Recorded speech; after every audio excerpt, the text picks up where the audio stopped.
Evening all. How's everybody doing tonight? Welcome back to Beyond the Lane, episode 40. Big up to everybody in the chat. Big up to everyone watching at home.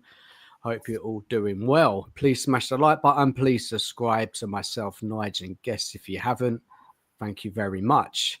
Let's welcome in the guests. Guy, how you doing, buddy? Thanks for jumping on. I'm doing great, mate. I'm doing great. How you doing, my friends? Yeah, good day, mate. Yeah, it's been a long one. Had a nap, then woke up, had a couple of espressos, so I'm ready to go. That's good, mate. Plenty to get into tonight. And Oh, yeah. Manny, how are you, man? Thank you for jumping on also. I'm good, man. I'm good. It's been a while. Raring to go. Lots of news today. Lots of things to talk about. Yep. Hopefully the good old Daniel Levy doesn't do a Daniel Levy. Well, let's see. Yeah, well, cheers for coming on, man. And TJ, mate, how are you? I'm extremely tired, but I'm glad to be here. And yeah, let's get on with the show, to be honest with you. I've got a lot to say, to be fair. That's good. That's what we want to hear. That's what we want to hear tonight. Cheers, TJ. And Mark, Mr. Holiday, just jumped off a plane about half hour ago, and he's made it onto the show. How are you doing, man? Bit longer than a half hour ago, Dan. Well, about 40 minutes. But yeah, I'm all good, man. All good. Looking forward to the show. It's going to be interesting to see what all the different opinions are about the different bits and pieces. But we all love each other, and you know, opinions are opinions at the end of the day. Manny, I'll see you outside afterwards, mate. All right. It's just football, mate. It's just football. Fair enough. No, thanks for coming on, man. And Nige, mate, how are you doing? I'm good, mate. I'm good. Big up, Dan. Big up, panel. Big up, chat. We're back. I love it. Beyond the Lane is back. The first one of the season. So, yeah, looking forward to it, mate. Looking forward to getting into it. Yeah, good stuff, man. Back every Tuesday now, eh? Well, unless there's a Champions League game, and yeah, we'll have to work that out. But look, new season is here, guys. I'm really looking forward to it, having Spurs back. Look, there's a lot to get into tonight, but before we do get into it, let's say a few hellos to people in the chat, see who's with us tonight, and welcome in the morning. Let's have a little look here. What's the point, FC? Evening to you. Hope you're doing well, man. Thank you for joining us. It says dirty 80 cents into the rules. Intro rules, yeah, man. Cracking intro. And don't believe the transfer nonsense. It's all lies. Well, this is it. We'll be talking about it. Big up to the sheriff. Evening, lads. Have we signed anyone yet? I thought not. Evening to Mike Pepper. How are you, man? Thank you for joining us.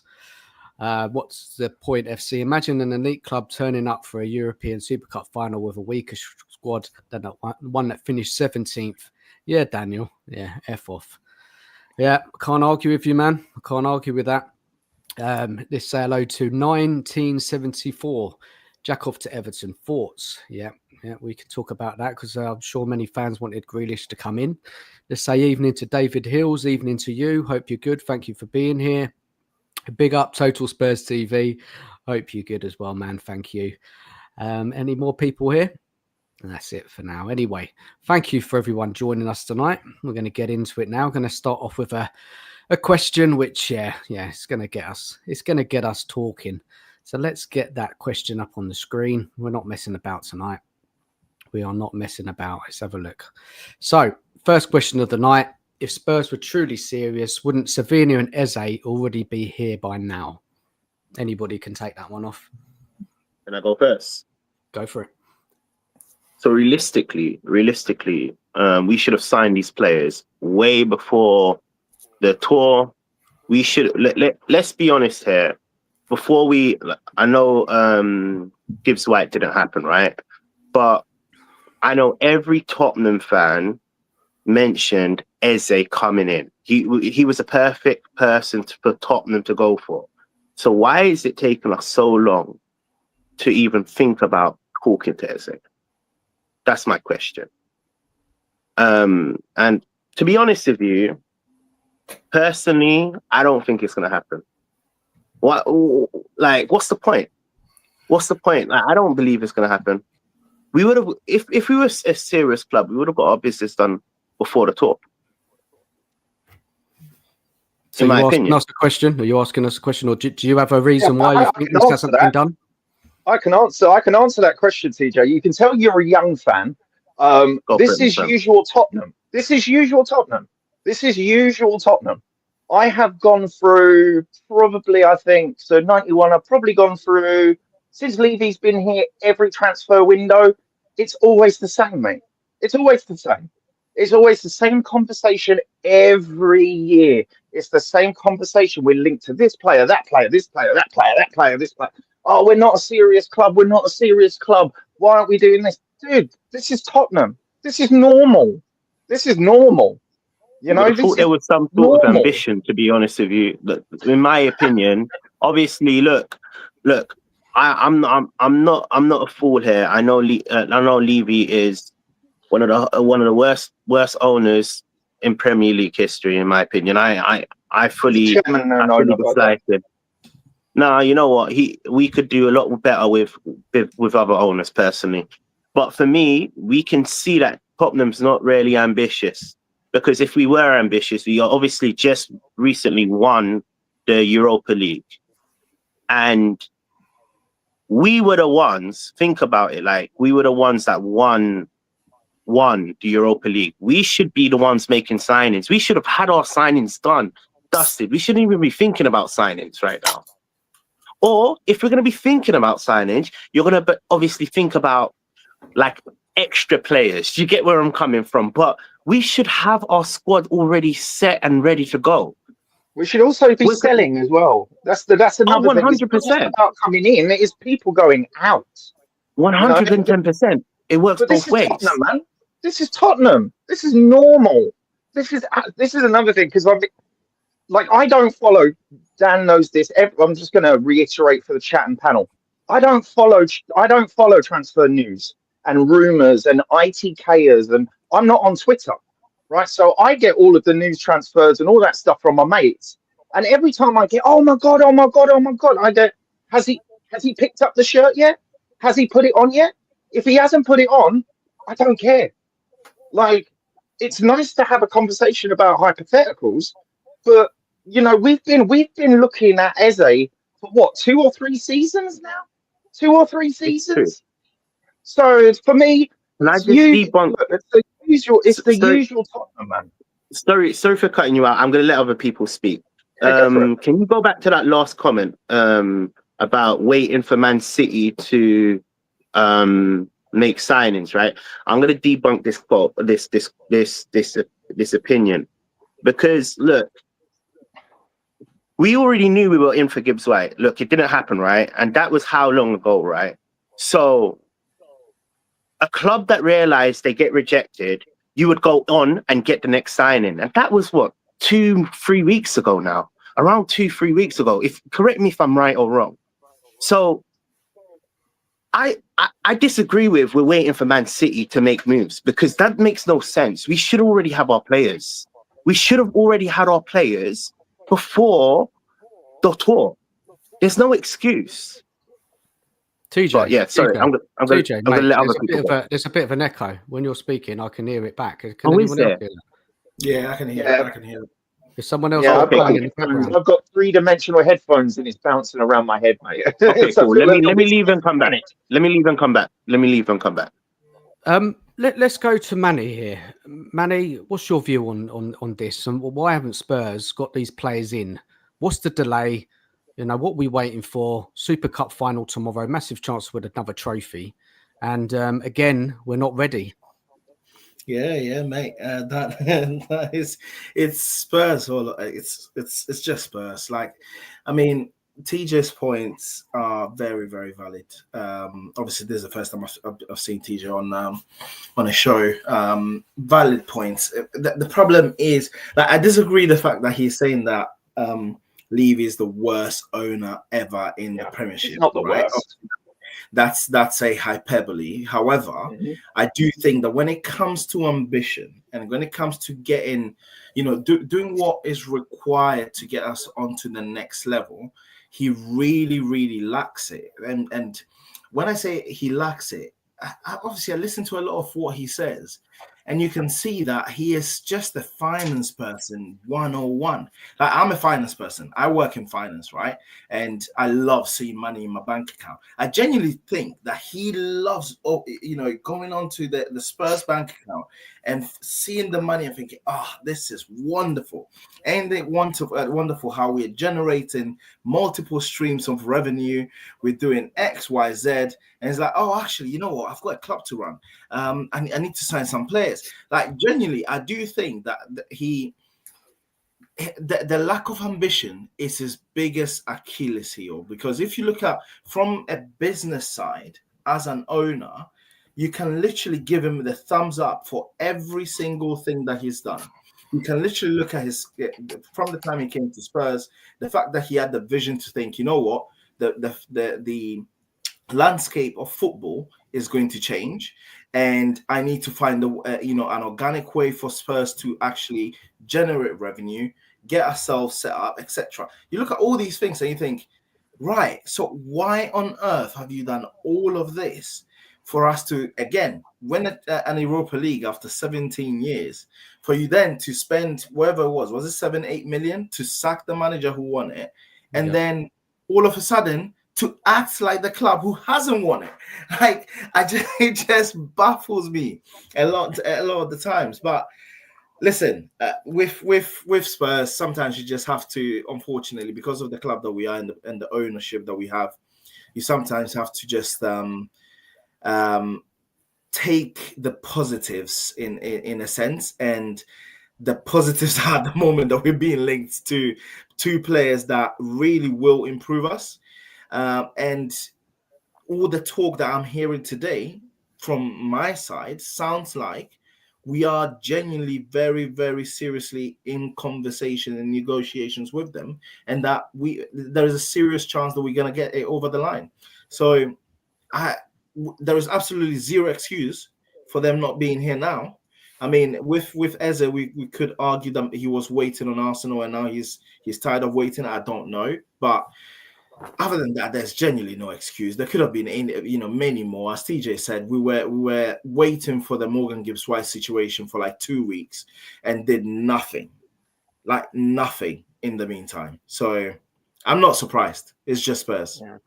Oh, just a quick one, Hasper. Just because I'm used to it, I'm not saying it's right. Don't get me wrong. I'm not saying it's right. It's just, to me, it's same Tottenham, different smell. It's like I say, there's no reason why we shouldn't just, no offense, metaphorically put our cards, I'm not going to say the other word, but put our cards on the table and just get it done. But the problem is, it's one of these things that, like, I'm probably the most realistic fan when it comes to the transfer window. I'm not saying it's right. I'm just saying this is usual. Anyway, I'll leave it at that. Let's bring in the Mark. Mark, what do you think? I kind of guess how you're feeling, but I haven't spoke to you for a while. You've seen what's been going on in the last few days. Look, we all questioned where the players. So frustrating. Suddenly, out of the blue, Savinho make an offer, and then we hear today, Eze. I just don't get this club, Mark. What's your thoughts on it, mate? Well, we can go back with, we can chat about Levy as far as you want to go back. It's all been said before. For me, I'm one of the older fans. So I was a regular when Levy and Enoch came in and bought Spurs. And the cutting edge statement was that we're here to make money. And that turned me off of him straight away, because they never mentioned improving the football. It was all about, we've bought Spurs for 22 million quid, whatever it is, and we are here to make money. So from that standpoint, I've been against Levy from day one. I've got all respect for him for what he's done on everything but the football side. And I'm not saying as well that he hasn't invested, but he employs the dickhead scouts that are out there doing what they're doing, buying the crap players, buying one decent one every so often when they get lucky, when they buy a £30 million player that does develop into a bit more. But then when it gets to that stage, what happens? We're selling. We're selling. Right? It's been like this forever. Guy said it at the beginning. Nothing will change on the football side, right? We are not a big club anymore. We're not a serious club anymore. Now, going forward with these two, Savinho and Eze, again, I don't believe it anymore until they got the shirt on their back or the pen in their hand, right? But, you know, if we don't talk about this stuff, if we don't talk about a bit of interest, the concrete talks that are going on, yeah, we wouldn't be here, right? So we have to talk about this stuff, whether we believe it or not, whether we think Levy's a dickhead, whether we think he's not, right? At the end of the day, the way I'm looking at it now is TJ was spot on. Any serious club, yeah, is doing their scouting from January onwards up to the summer. Yeah, look at Man United. Look what Man United have done. Guy, don't cut me off in my stride, man. You can't do Go that for to it. me. Right, come back in a minute, because what it is, I'll forget what I'm going to say. Right? Where was I?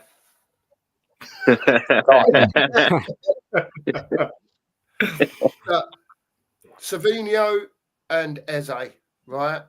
I think there's more in Savinho at the moment than there is in Eze. From not so much the people that I trust, but the people that I follow, yeah, and not ITKs necessarily, people that, you know, I know that give me quite good information, not right all the time, but a lot of the time. Savinho's coming. It's just about City and Spurs coming together over the price. City want near a 70, Spurs have bid 50, 55. If they can't agree, right, at somewhere around 62, 63, 64 million, add-ons, whatever, right, if Spurs don't get this done, especially after Morgan Gibbs-White, right, I'm done. Right, I'm done with Levy anyway, right? I'm done with the way that we do business. Why can't we be that serious club? You've just bought a coach in, yeah, that's going to, I don't know, not dramatically, but going to improve what we've got just by his structure and his tactics and asking them to do different things that they haven't done in the last 2 years. Right? So I think they will improve. But at the end of the day, it's up to the ownership to deliver an overall better squad and then first team to the new manager. What do they expect from him? What do they think he's going to go and win this season with Kudus and Palhinha as it stands? Because, you know, we've discussed before on different shows, you're not going to get everything done in a window. We are so short, and for some reason, everyone thinks that Eze and Savinho coming in, everything's going to be absolutely wonderful. It'll look great with Kudus one side, Savinho the other. You know what I mean? And Eze sitting in the middle, you know, as a front, you know, those front three attackers, Solanke up front, Richie, whatever it is. That's another story. We still need a centre forward. We still need so much more. But we're not going to get everyone in a window. And I think everyone said if we got 4 or 5 in this window that went into the first team directly, we would be pretty happy with that, considering our Spurs move in transfer windows. You know, so if these 2 come in, that'll be 4. They've done Tell, that's 5. So I don't know. But listen, everyone's right in what they've said so far is in the fact of we move way too slowly. Way too slowly. We should have all our different options, yeah, by the beginning of the transfer window, and they should have even been talking to these players before then to see if they was available or interested in coming to the club. But we just don't work like that. We don't work like that. We wait for the shit to hit the fan, and then you see these names: Savinho, Eze, whoever and whoever.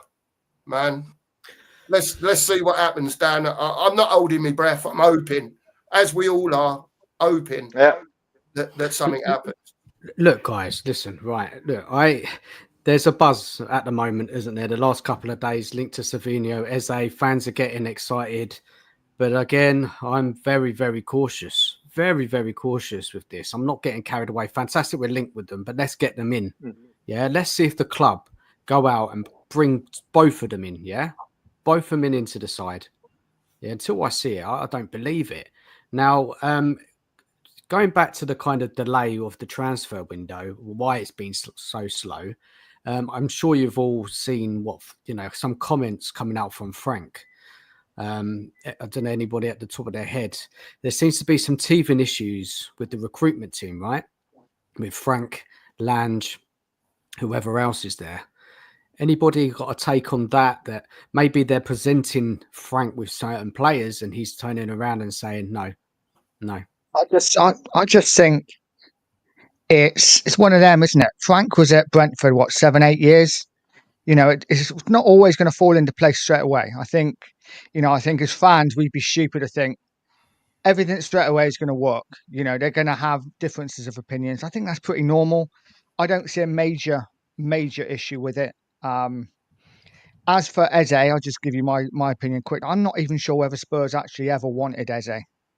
I know as fans we did, but let's be honest, if Maddison didn't get injured, we probably wouldn't be going for Eze at all. So I think it's more of an opportunist signing. And yeah, Savinho may be slightly different. Obviously, we knew Sonny was going, but yeah, they certainly should have been in earlier. Can I just add a little bit to what you're saying? Firstly, am I echoing? No. Tiny bit, No. not too bad. All right, cool. You can carry on. I just want to add a little bit to what you've just said. Teething issues. What does that even mean? We've been teething for the last 10 years.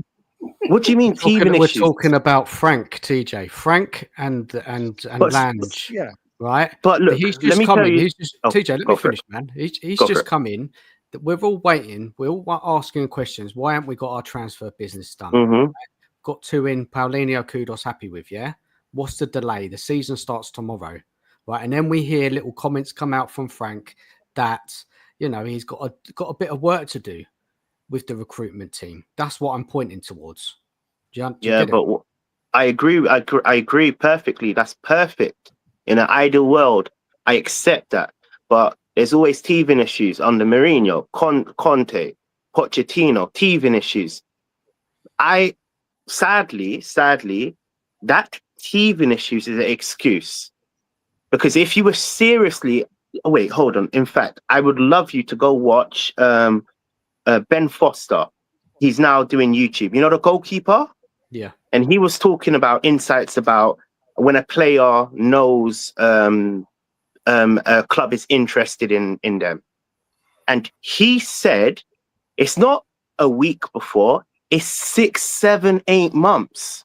So teething issues. They just didn't have no plans. That's basically what you said. You're basically saying teething is not planning ahead. A club should be planning ahead. In my opinion.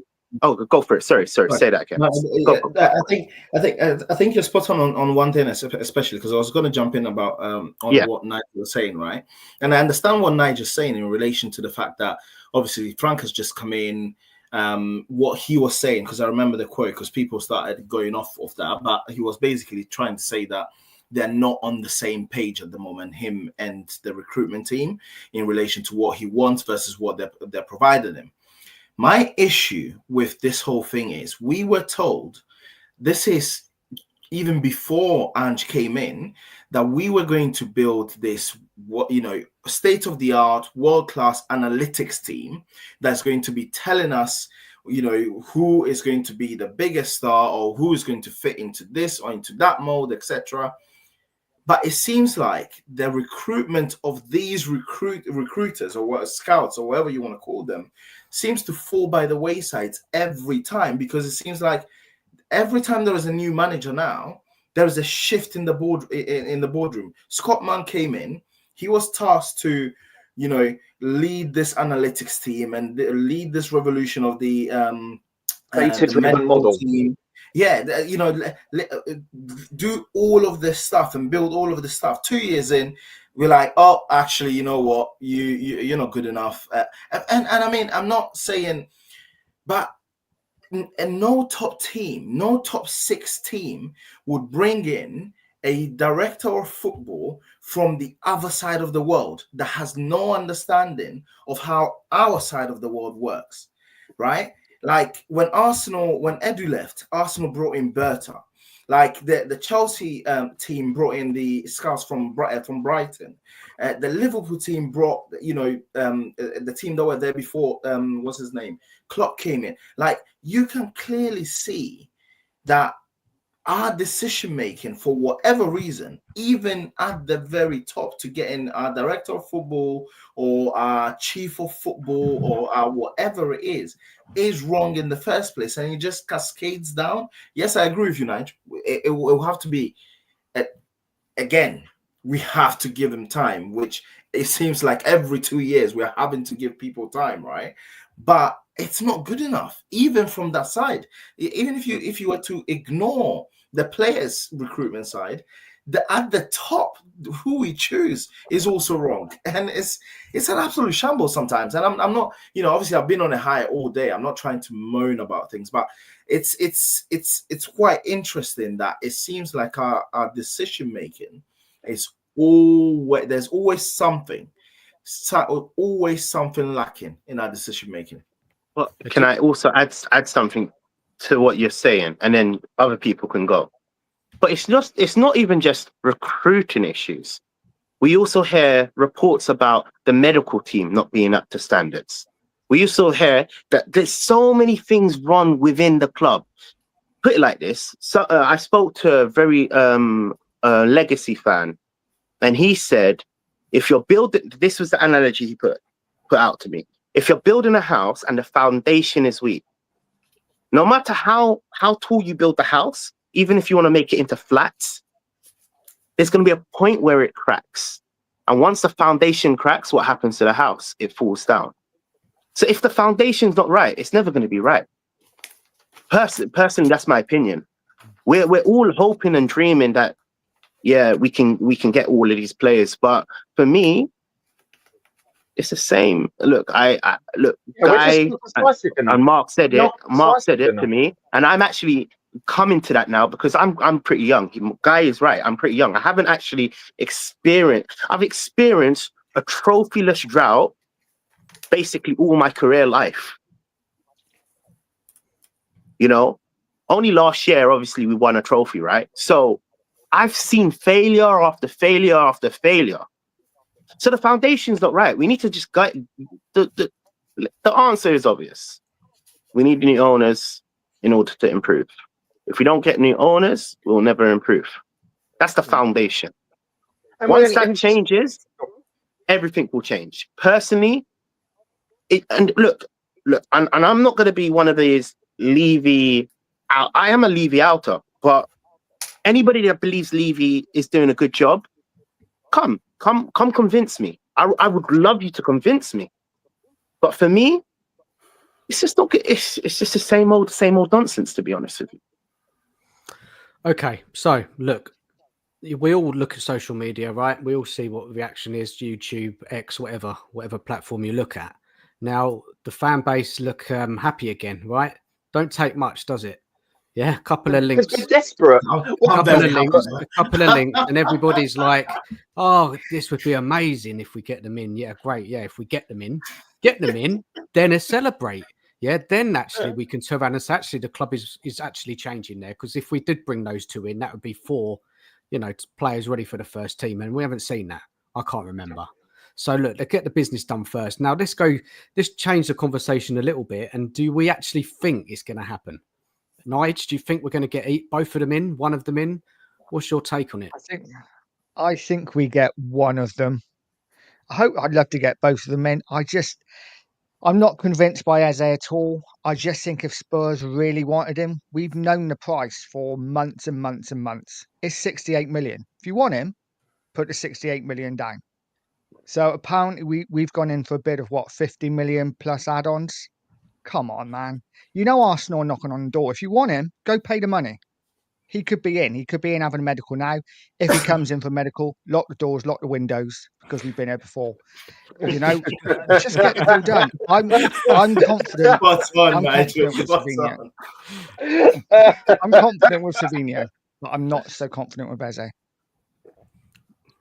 Can I say I'm confident on both. I purely because so. And I've been, you guys would have seen me on, I've been on a few other shows, especially with Sava, where I was saying that if there is one thing that I have to say, I've had to learn this transfer market is that Lange, whenever you don't hear anything. Right? You don't hear anything, and all of a sudden you hear, oh, Spurs are in talks with this person. And whenever they say they're in talks with this person, they say they are in advanced talks with this person, right? So we didn't hear anything about Kudus. We heard 1-2 things from Fabrizio. All of a sudden, Kudus is with us. We didn't hear anything about Morgan Gibbs-White. I know obviously he didn't join us in the end.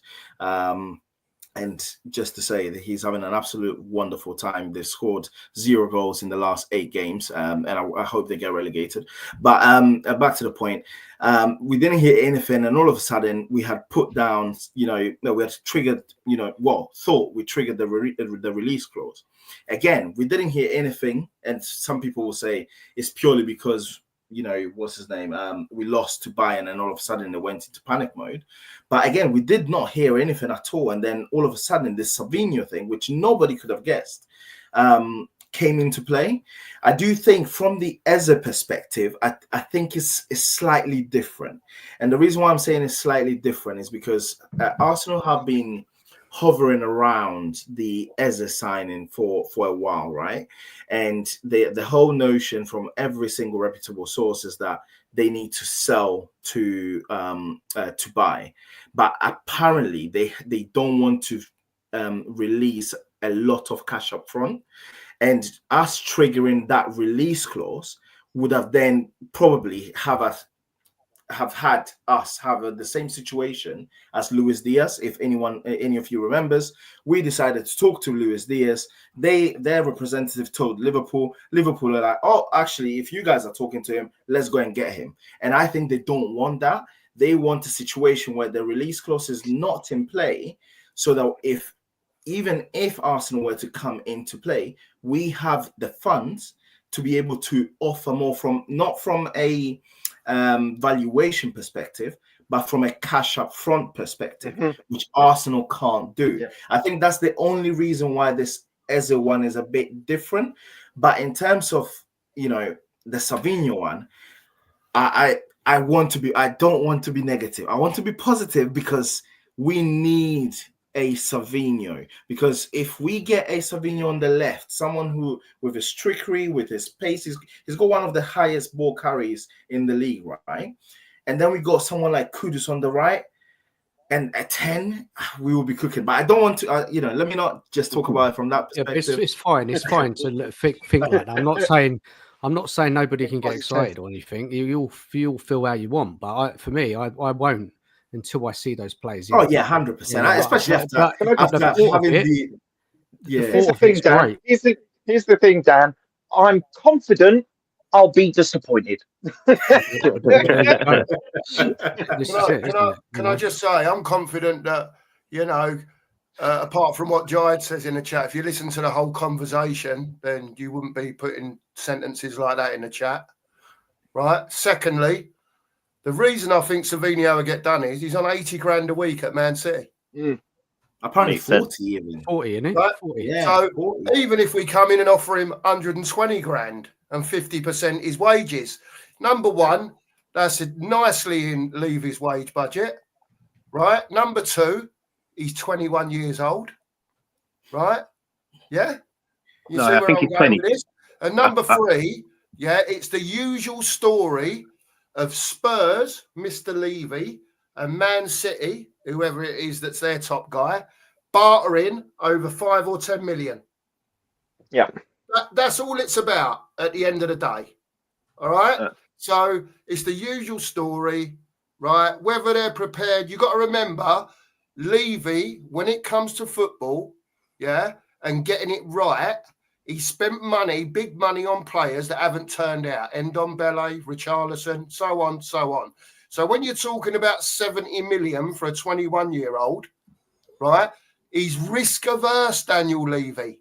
When it comes to big numbers and paying big numbers for players, big numbers, we're talking about 70 million, which is big for Spurs, yeah, he's going to think about it very carefully before he lets that kid sign on the line.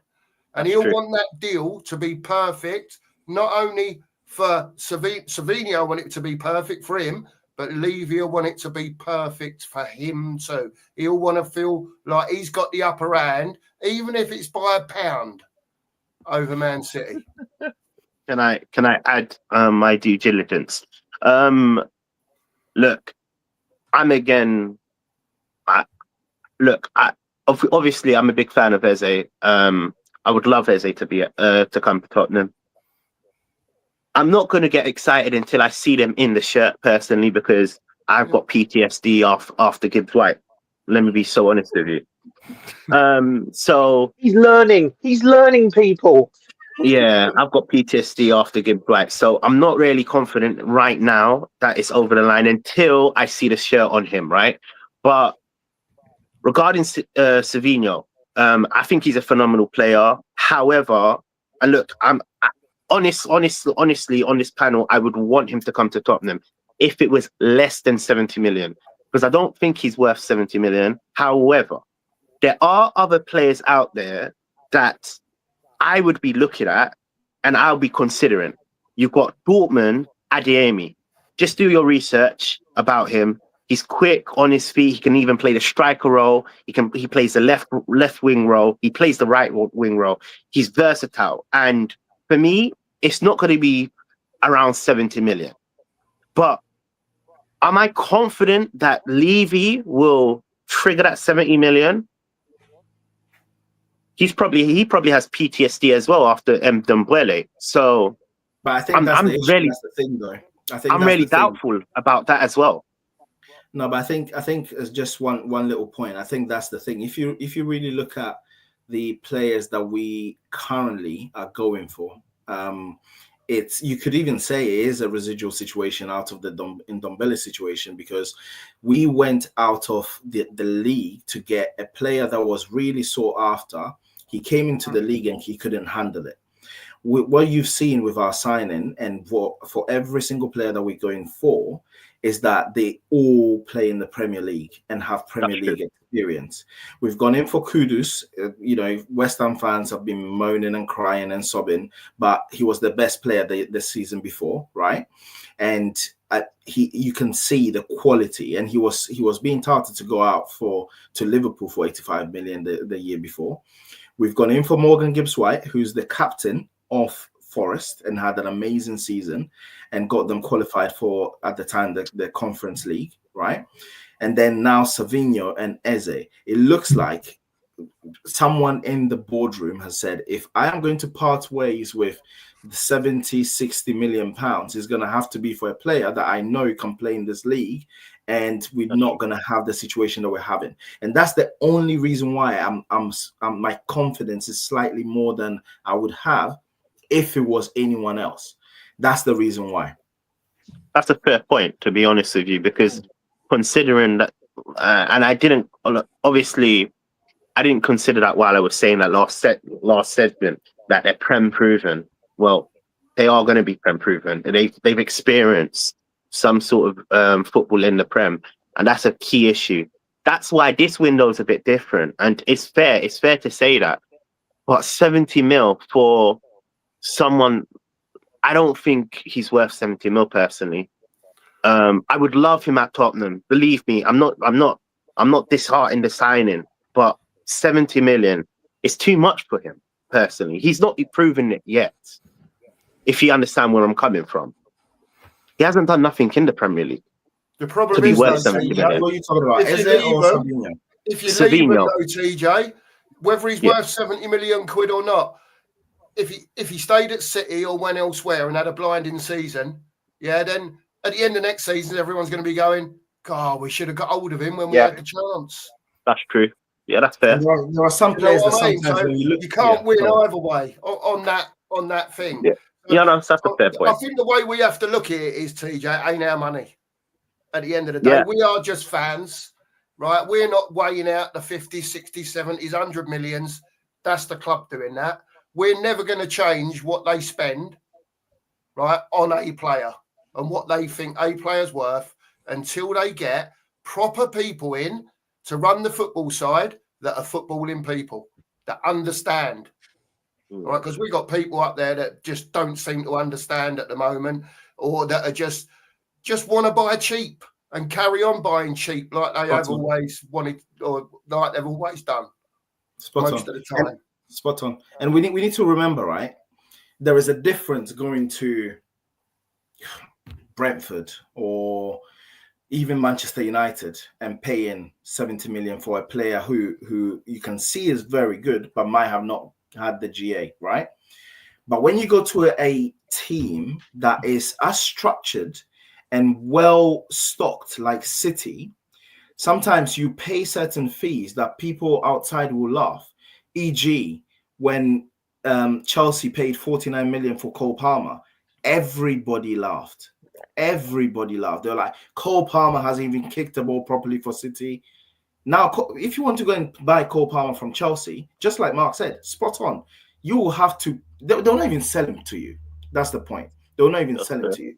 But for Savinho, like I was watching a lot of Man City content, and they are absolutely fuming because obviously the guy, they only got Savinho for 27 million because they bought him from their sister company in sister club, in Spain, by the way, for 27 million. Yeah. And Daniel Levy was right in his overlap about the fraudulent nature of these transfers that are happening at the moment, right?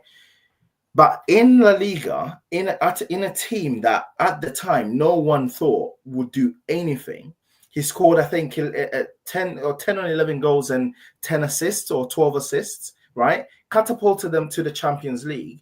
And then he was brought into a Pep team that is so rigid. Like, yes. I think people sometimes don't understand how difficult it is to play in a Pep team. Like, sometimes just listen to the likes of Thierry Henry and hear what he said when he went into Pep's Barcelona. He used to just hook you off if he told you to stay on the byline and you didn't stay on the byline. Mm-hmm. That's the level of rigidity that you have. Yeah. You know, Villa, I said Grealish, gone from having the freedom of the pitch at Villa to being a touchline winger. He plays zonal play. He plays zonal play. He plays zonal play. I wouldn't read too much. Exactly. I wouldn't read too much into that GA of Savinho. Yeah. But if you watch the guy, you can see how good he is. Yeah. Also, just to say, like Savinho, Savio, whatever you want to call him, he, much like with Kudus with West Ham, like he's been playing out of position. Pep has played him out of his natural position. He is, whatever transfer market says, he is not a right winger. He is a natural left winger. You know, this is another thing. I don't count. Sorry, I'm an old fan. I don't care about GA. It's about the impact on the pitch. Do we care about Zinedine Zidane's GA? No. Exactly. Was he an amazing player? Yes. But here's the thing. Yeah. So Pep has been playing him out of position, right? And he's not going to perform as well. And City are fuming because they know this. They've been wanting him to put them on the left. They're fuming about this because they've just got him in and they're just like, well, we haven't even been playing him correctly. But when it comes to the money side, like I'm confident that we'll get the Savinho signing because here's the thing. If a player doesn't want to play for Pep and Pep doesn't like the player, he's gone. Yeah, Look at Ronaldinho. Look at Ronaldinho when he first took over Barcelona. I'm going back right? I've been a Barca fan for a long, long time. I've been since Rivaldo, man. So as soon as Pep came in, he looked at Ronaldinho, said, "You can't play in my system. You're gone. You're gone." Right? So if Savinho cannot cut it where Pep wants him to go, he will be gone. And there's no reason why. All it is a matters like Mark said, it is just a matter of negotiation. That's all it is. This is all it comes down to with Savinho. It is just a question of negotiation. Because if he wants to leave and Pep doesn't want him, wherever he goes, he'll go. So, and like Mark said, our wages aren't that high. His wage bracket is within ours. We can, give him a little bit more money to entice him. So I'm a lot more confident about that signing than the Eze signing. By the way, Eze's a local hero. He grew up in the same area I grew up on, played on the same five-a-side pitches I did, but 10 years earlier, 15 years earlier. I'm not as confident with the Eze stuff, but again, it all comes to negotiation. And the thing is, do we trust in this club to negotiate a hooker in a strip club? I don't think so. But I'm quietly confident. Let's just say that. I'm quietly confident. And someone made a very good point as well in the chat about the fact that because people are like, why would he want to leave City to come to Spurs?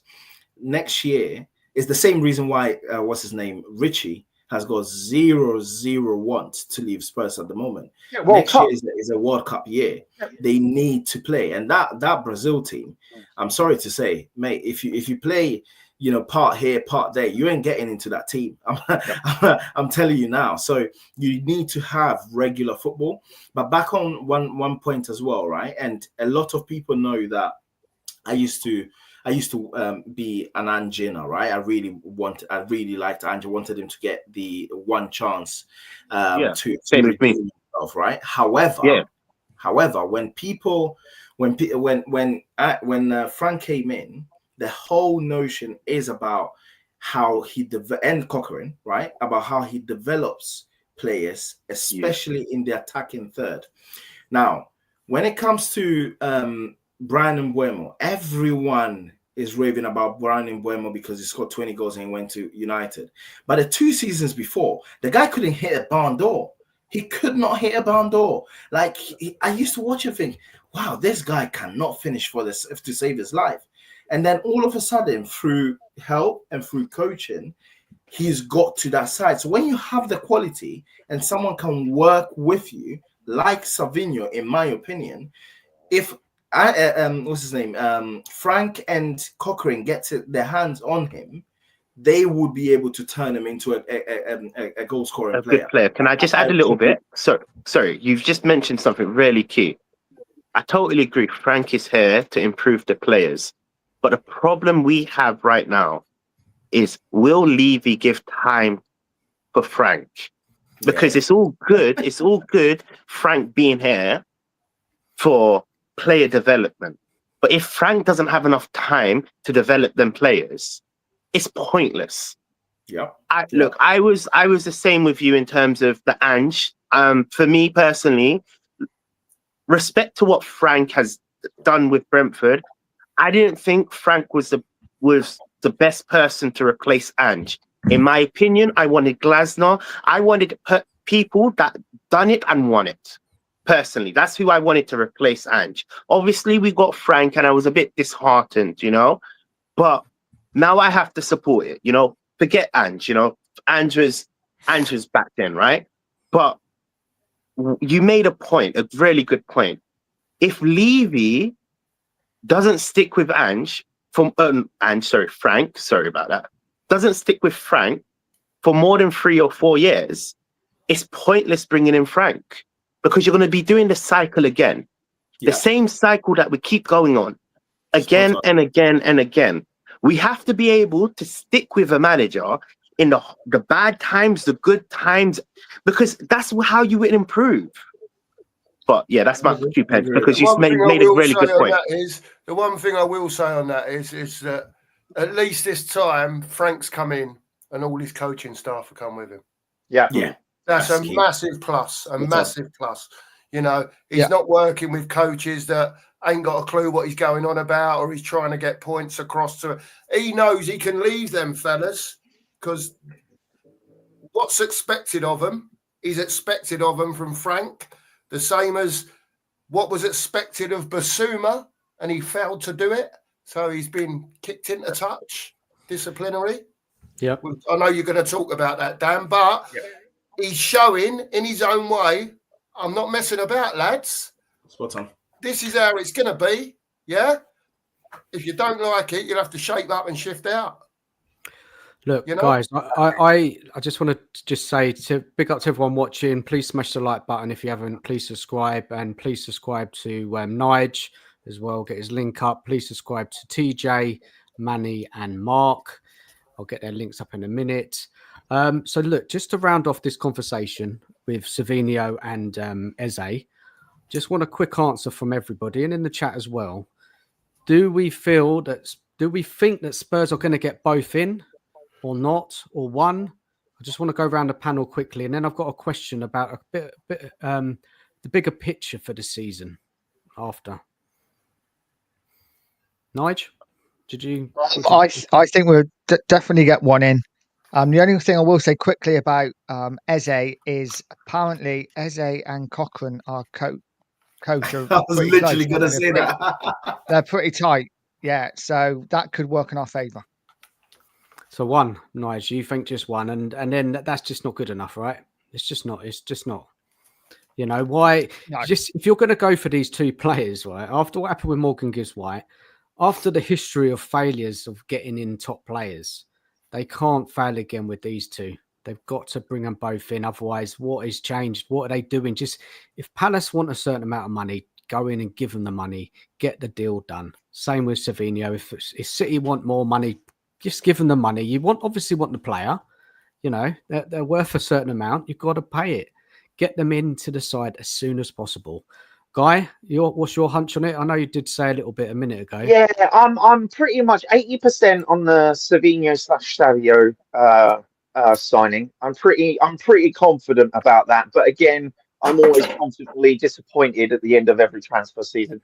But I honestly think Eze's a 50-50, man. If we give him the right package, if we give him the right, if we whisper sweet nothings in his ear and say, look, you're going to come in and we can build the team around you and our spine, and we can give you this. You've got to remember, Sonny's off the books, right? Which was one of our highest paid players, right? So even though we got a little bit of money for him, that wage bill's cut. So it's not no guy they're paying Paulini 165 grand a week. Oh, I know that. But when it they'll comes just to say that's replaced that for a year. Yeah, you know what I mean? Yeah, I'm like I say, 80% on Savinho, whatever you want to call him, and I'm 50-50 on Eze. If Eze comes, I'm gonna love it. I'm gonna have a local hero, one of our own.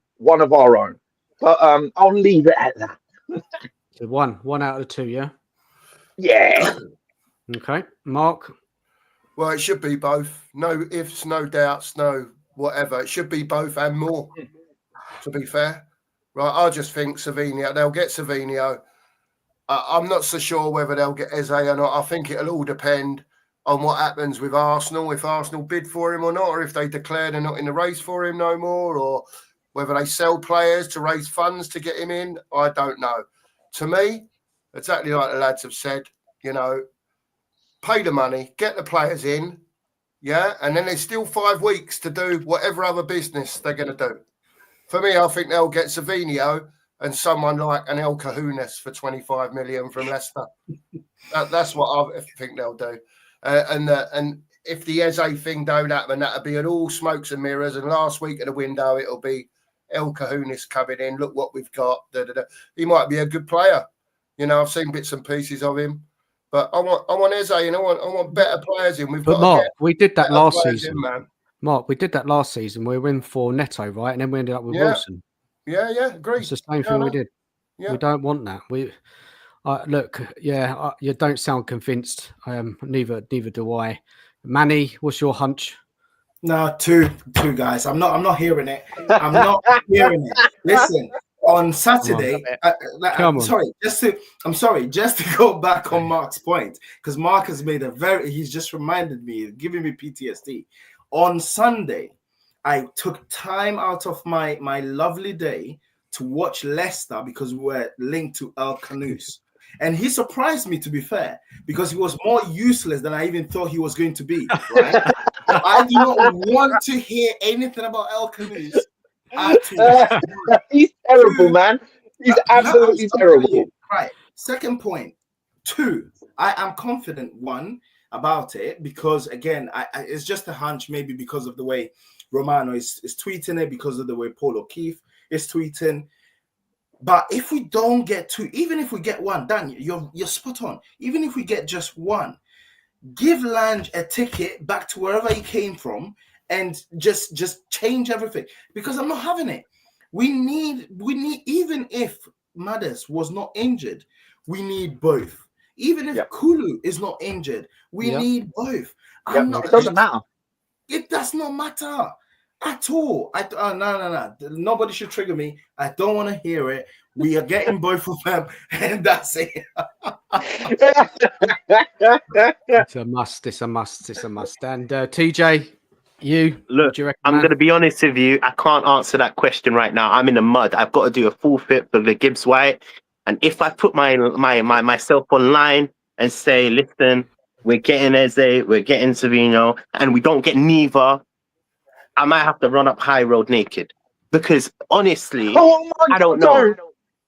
I don't know. I honestly don't know, to be honest with you. I don't even think we are. I'm just hoping to see them in the shirt. So I can't give you an answer, sadly. That'd be an experience for Levy, TJ, wouldn't it? Oh my God! He'll come straight out and go, 100 million, Eze, get him now. I don't want to see that again.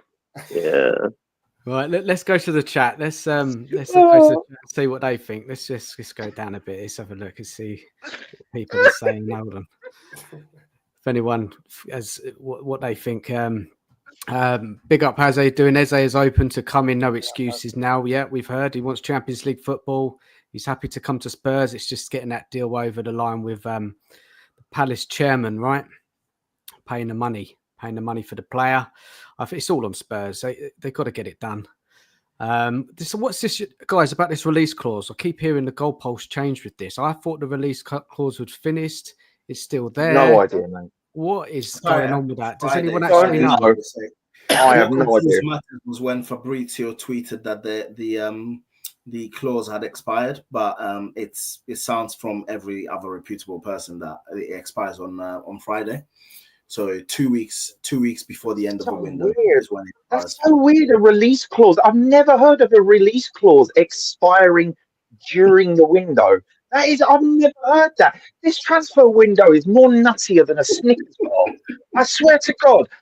And then you pay a release clause, and then I'm sorry to cut you out, and then you pay a release clause, and then you don't even get a player. It makes no sense. I don't understand it. They keep the hostage with snipers from the rooftop saying, tell the cameras what to say, follow the script. I don't know, mate. It's so weird. That is so weird that a release clause expires during a window. That to me is just weird. I don't know. I put my hands up, mate. I have no idea. Just go back to the chat. Has Spurs TV? Savinho can destroy players. He just needs more productivity numbers, but he's only 21. There's so much more game development with good coaching with him. He's got so much talent. Really, really be an exciting player at Spurs. We saw him when he came to our ground. He was just running all over us. Billy. Just a quick one. People like to talk about age when they're not good, but when they're good, they're like, "Oh, it doesn't matter about the age." I know he's only 21, but at least he's not 18. No, he's definitely, there's so much to come from him, so much more if we get him in. Billy says Levy will be Levy. Almir, I hope we get Savinho. Lord Rodney Trotter, he said, if I said you had 17 million was 0.7% of the club's value, and then I said we would spend that on every player in the 11 and 22, then it wouldn't be 15% of the club's stock value, and it would be 200%. You're right, Trotters. You're right, Trotters. Any mass Finances. yeah, Over my head. it's over my head as well, man. But big up to you. There's a lot of numbers and there's a lot of decimal points. I don't know what he said there. I get him. Me and Trotter have talked about this, and the thing is, it's just a circular conversation. You know what I mean? And it all just comes back to the same issue. But go on, matey. Fair enough. Let's just see a couple more comments in there. J, both in. Razzle dazzle, evening to you. Nice. Did people know that Thomas What's that, Frank has a Razzle? degree in psychology? Yeah, I knew that. Yeah. You can Guys, tell you knew that all in that? his interviews. Yeah. You can tell that in his interview. He is slick in interviews. He's like the opposite of Arteta, where Arteta just waffles for hours. Thomas Frank is very direct to the point. Right, guys, let's just see if there's any more quickly about that deal. Hold on, there's a couple more in here. Kate, big up to Kate. We need both. Otherwise, it's a failure, 100%. 2 hours left to get the update for the Super Cup team. I don't think it's going to happen tonight. I don't think it will. Big up, Rich.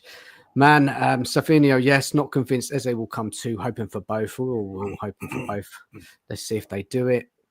Guys, Savinho's a baller. This guy will get the fans off their seat, 100%. Flying solo, evening to you. I don't think we'll get both.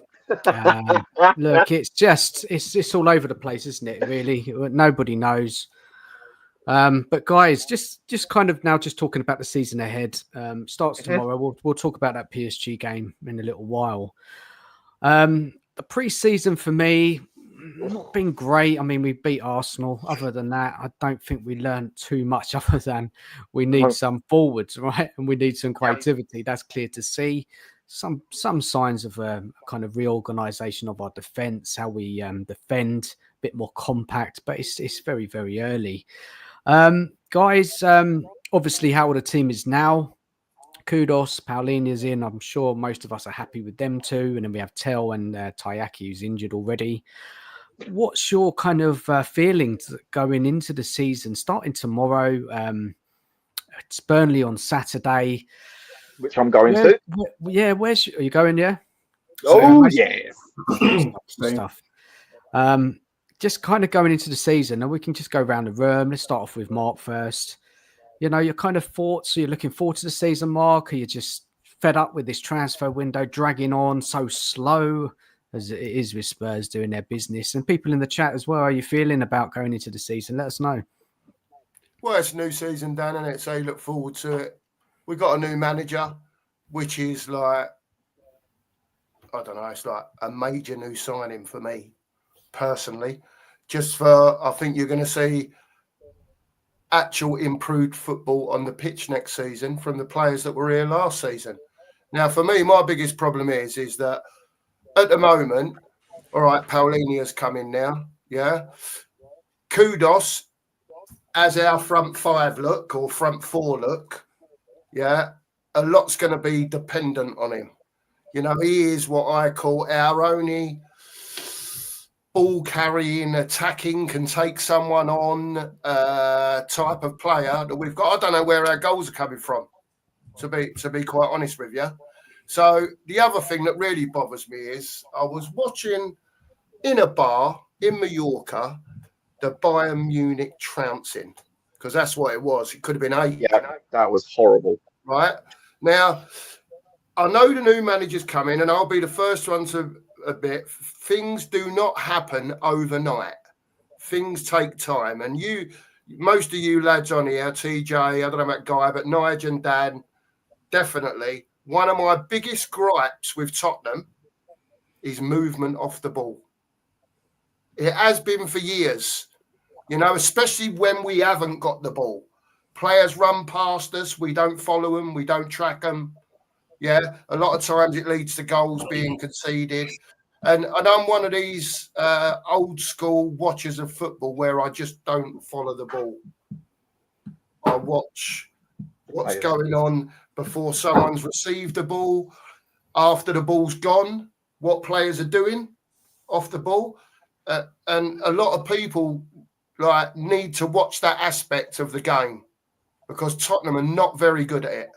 And I'm hoping that Thomas Frank is going to improve that drastically so that that back 4 or 5 do have that solidity. You know, Palhinha tracking whoever's playing with him. If they need to track. Don't just ball watch. Don't just think, oh, I've done my bit 5 seconds earlier. I don't need to do it now.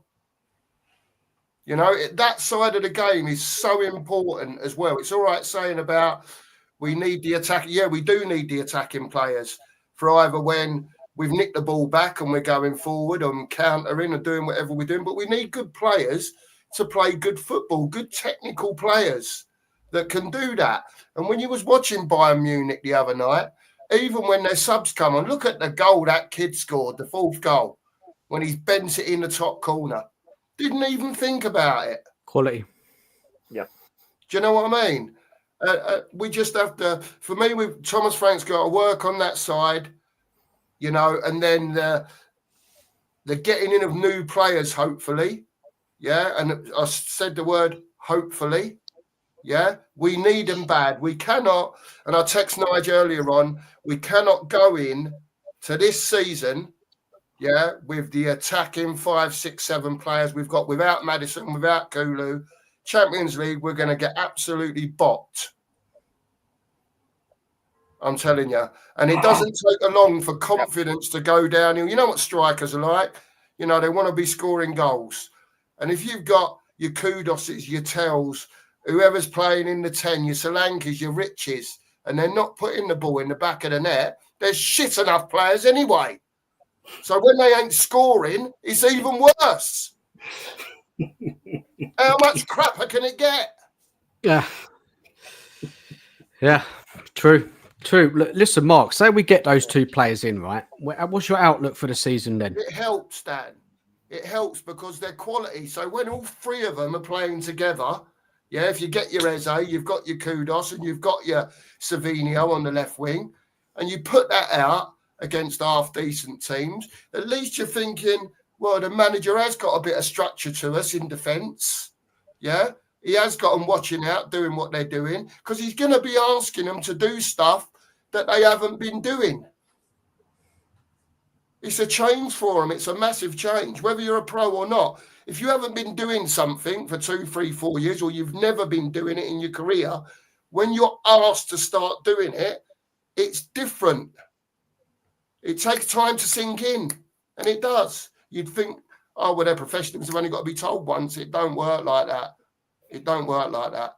And it takes time. Once he gets that sorted out, like I say, hopefully, if you've got that Kudus, that Eze, that Savinho up front, fit, firing, looks a different Spurs team, doesn't it? Fair enough. But that still doesn't mean, Dan, we need more overall. And I just don't think that'll happen this window. But if those 2 came in, at least when they're all fit and firing, it gives us something, you know? Definitely. Look, we'll have to wait and see. Anybody else on their kind of thoughts coming into this season? Manny, let's go with you. Yeah, I want to say, so from my side, basically, so the 3 preseason games before tour in Asia didn't even pay any mind to it. So we're talking about Reading, Luton, Wickham. You know, it was just to put some minutes in the guys' legs. A game against Arsenal was very promising. Well, the reason why I say very promising, and that's what I was thinking at the time, is because you could see how structured and coached at the back we were. Everyone knew what they were doing. Everyone was quite solid.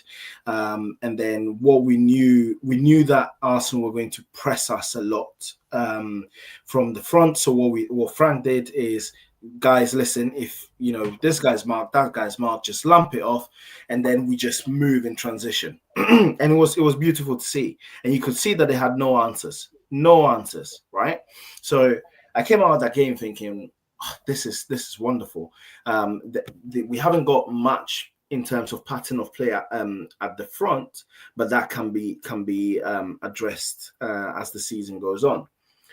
Then we had the Newcastle game, which was pretty much a testimonial for Sonny, and everyone was just, in a Sonny's leaving moment. So it was just like, okay, well, that was a bit of a that was that. I think the Bayern one is the first time I was thinking, oh, Frank has got a lot to do here. And the reason why I felt that at the time was not because of anything else other than, it wasn't the quality or anything of the sort, because we know that we need players and we need a bit of quality from that side. My only worry that when I was watching that was whenever Bayern pressed, we had no answer. We couldn't play out from the back. And we just kept lumping it up front to Tell, which we knew obviously is not a striker, so they can't hold it at the top. And the ball just coming back in waves after waves after waves after waves. And that's where I was thinking, obviously, yes, we need players, but there is a big onus on Frank coaching both the defensive and offensive part of this team to be able to get themselves out of certain situations. Because even if you look at from a perspective of our set pieces, it's night and day. It's night and day. Whenever there are set pieces, I'm comfortable. I've never felt that, and I was Anjin. I never felt that throughout Ange's tenure. Every single time there was a set piece or a corner during Ange's tenure, I was like, this, we're gonna concede. With Frank, you could see the level of coaching that he's put into the players. And every time an opposition side has got a corner, I'm like, oh, I'm good, because I know that our guys will deal with it. There is a lot that needs to be done on our coaching to get the ball out from the back, because we can't always lump it in, right? And there's a lot of coaching that's needed to unlock teams, because if there are no patterns of play at the top, mate, you can bring in, you can't just rely on just individual and player quality. But as Mark said, I think that the point also is the guys just come in. So we just need to look, and that's on TJ's point. This is at the very start. That's the reason why, as a club, ideally you would have brought in the players at the start so they could have worked with them from the start. You know what I'm trying to say? So it's a bit frustrating, but it's one of those things where obviously if I am seeing it, I'm 100% sure Frank is seeing it. And he even mentioned it. He said, forward play, our patterns of play are not there, so we need to work on it. So I'm hopeful, but he has to, be quick, because in football, sorry to say, but, we how many games did Nuno last? I don't know, but it happens very quickly. So he has to get onto it, and I'm sure he will. Well, I'm hopeful he will. So I guess I'm next, right? We're going like this, right? Cool. So essentially the preseason, what I saw was our defensive shape. I thought our defensive shape was obviously much better than Ant, right? Obviously we played more defensive. A few games. Obviously we didn't really learn too much from the first two games, but the Arsenal game we really saw a very good defensive outlook to what Frank would obviously implement. Obviously the Bayern game, that was a beating. I turned it off at halftime. I gave up in it. To be honest with you, I didn't watch the rest. So after halftime, I don't know what happened, right? But it was a beating. I got frustrated because we were stuck in our half and we couldn't. The only exit was to lump it up. This is where I differ with the opinion that you just last made, if that's the only offer, because when you have a tall striker within Solanke's build, right, and essentially, personally, I'm not a big fan of Solanke. I don't think he's going to be, but I don't rate him, but I assume that kind of get out of a pressure play style would work with a taller striker, right? Because you assume that Solanke would be able to head down balls, control, because it was just bouncing off of Richarlison. Tell was the first half, right? Yeah. I watched a bit of the second half. Yeah, it was Tell. Tell came on second half. Richarlison started. Yeah, Richarlison. Yeah, I'm correct. So it was just bouncing off of Richarlison. Every little. We based it on the first half because I watched the first half. It was just bouncing off of Richarlison, right? So look, I don't think that's how we're gonna build up, right? But essentially, when you do have a bigger striker, I could see it working in a certain extent, right? Again, it comes down to it's a new system. It's going to take time. And look, Rome didn't get built just like that, right? You still have to give him time. And this is my biggest concern. We're not ready, I've said TJ. this. We're not ready. We're not ready. 110%. We're definitely not ready. No. I agree with you, but I've said this even way before Frank came in. I was disappointed that it was Frank, and I'll make that statement again. But now I'm with Frank. I'm going to say it again. We can't judge him the first season. We have to give him the same leeway that we gave Ange. 2 seasons. For me personally, this will tell me if Frank is either better or like for like in Ange's perspective, right? Obviously, we're gonna get beat up through the season. I don't think we're the final product. Obviously, if we do get the Ezes and we do get the attacking players, maybe there might be a better quality up front. But with the current squad, honestly, we're not prepared for. We're not even prepared for the Prem, and we're not prepared for the Champions League. We've got more. It's a bit frustrating because you think they would plan for this, and this is my point. If you knew you brought in a manager like Frank, why not get your signings in before the pre-season? And then you know what frustrates me even more? Look, I'm all for loading out players, right? But you know, when Maddison got injured, they decided to loan out Albert. Now, I'm not saying Albert is a like-for-like replacement, but he could have done a job. Do you get where I'm coming from? Because I'm still on the assumption that Eze's not coming in, and I'm still on the assumption that these players are not coming in, because right now we have to work with what we've got, right?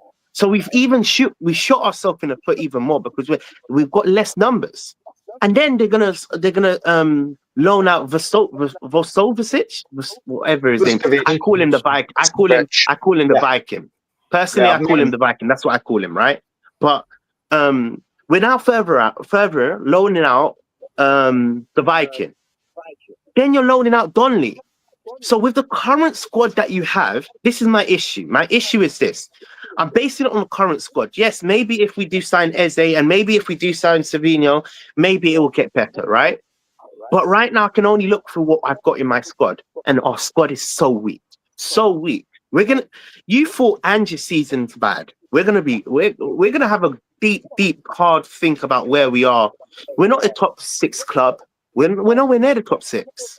Okay, TJ, like I said to Mark, we bring those 2 players in. Does that change your opinion on the season? It allows us to be a bit better, right? I still feel like it's not gonna gel like that, right? So it's still gonna be a really disappointing season. I think. Look, I don't know where you're predicting Tottenham. Personally, I'm saying we're finishing around with the current season, or with the current players, no higher than 12th. And that kind of is an improvement on Ange. What's that? With the players or without the players, TJ? With the players that we have right now, no higher than 12th. And that's an improvement on Ange. And if we was to get the players, I would say it pushes up to 8, 7 at best. Okay. I get that. Fair enough. I get it. I understand it. I totally understand what you're saying, man. You ain't got confidence. You think it's going to take time. And yeah, you have to give a manager time, of course. Look, let's go to... Right, should I go next quickly? Guy. Yeah, let's go to Guy, man. Up quite quick.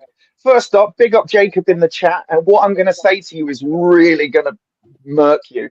So I went to the Reading game, and I'm so glad I did, because that was the last time I'll ever get to meet Sonny. It was really nice to meet him again. I met Vuskovic. Yes, he's a big lad. But I'll do it quickly, right? So obviously pre-season's results don't matter. It's all about patterns of play, style of play. And as Mark put very succinctly, off the ball, we aren't that great. What I did see is, I'm going to echo the thoughts, better defensive shape and better at set pieces.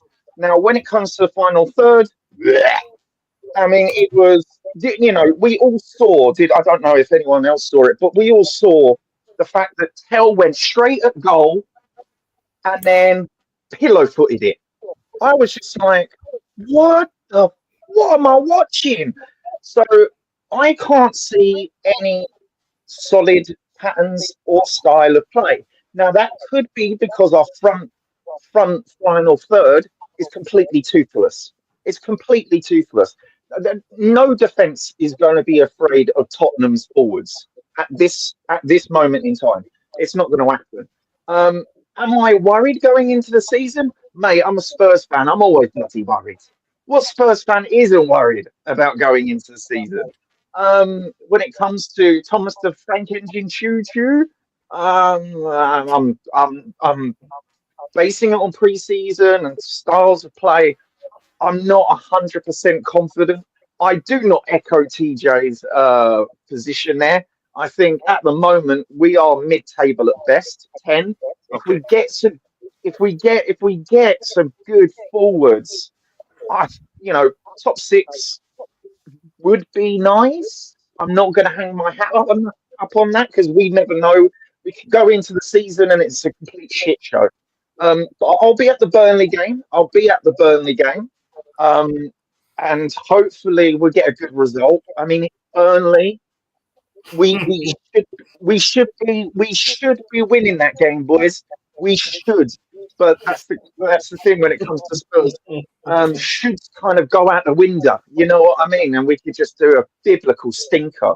I'm not confident, if I'm being honest. My confidence is I'm not. You remember I was coming off Reading. I was like, I'm really excited. And then the rest of the preseason just showed me I'm not excited. That Wickham game was a snooze fest. I nearly fell asleep.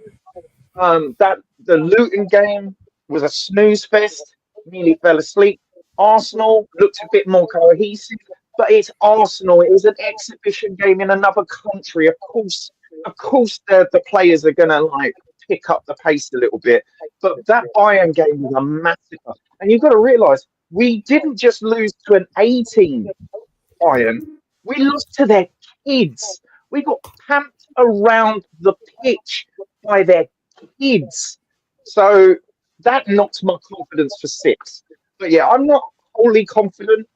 I mean, my expectation always with this team is top 6 and a domestic at least. But we'll see. It's Spurs. So, not confident at all, guy, man. I get it. So, there's 3 areas there for me. Jeez. Pre-season, you weren't impressed. Yep. The signings coming in, yeah, you're not convinced. And you're not a massive fan of Frank either, it sounds like. No. I am, let's get it right. Frank is a good coach. The thing is, and I think I said this before, I'm going to test him on again, preseason, right? We need to have some competitive games, of which I think our next topic might be, which I'm dreading that one, man. Talking about that is going to be dreadful. But until we get proper competitive games, and I think our start of the season for us is a good start. We're not hitting the Chelseas, the Liverpools, the Arsenals, the Man City straight away. We've got a good, nice ease in to the Premiership, which usually is not what we get. Usually we're run ragged. You know what I mean? So we got Man City second game.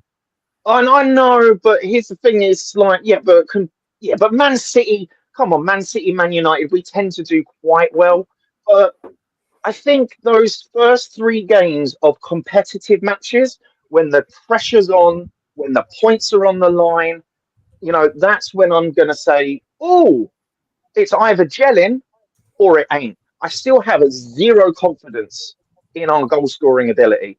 I don't rate Solanke. I don't rate Richarlison. I don't rate Brennan Johnson.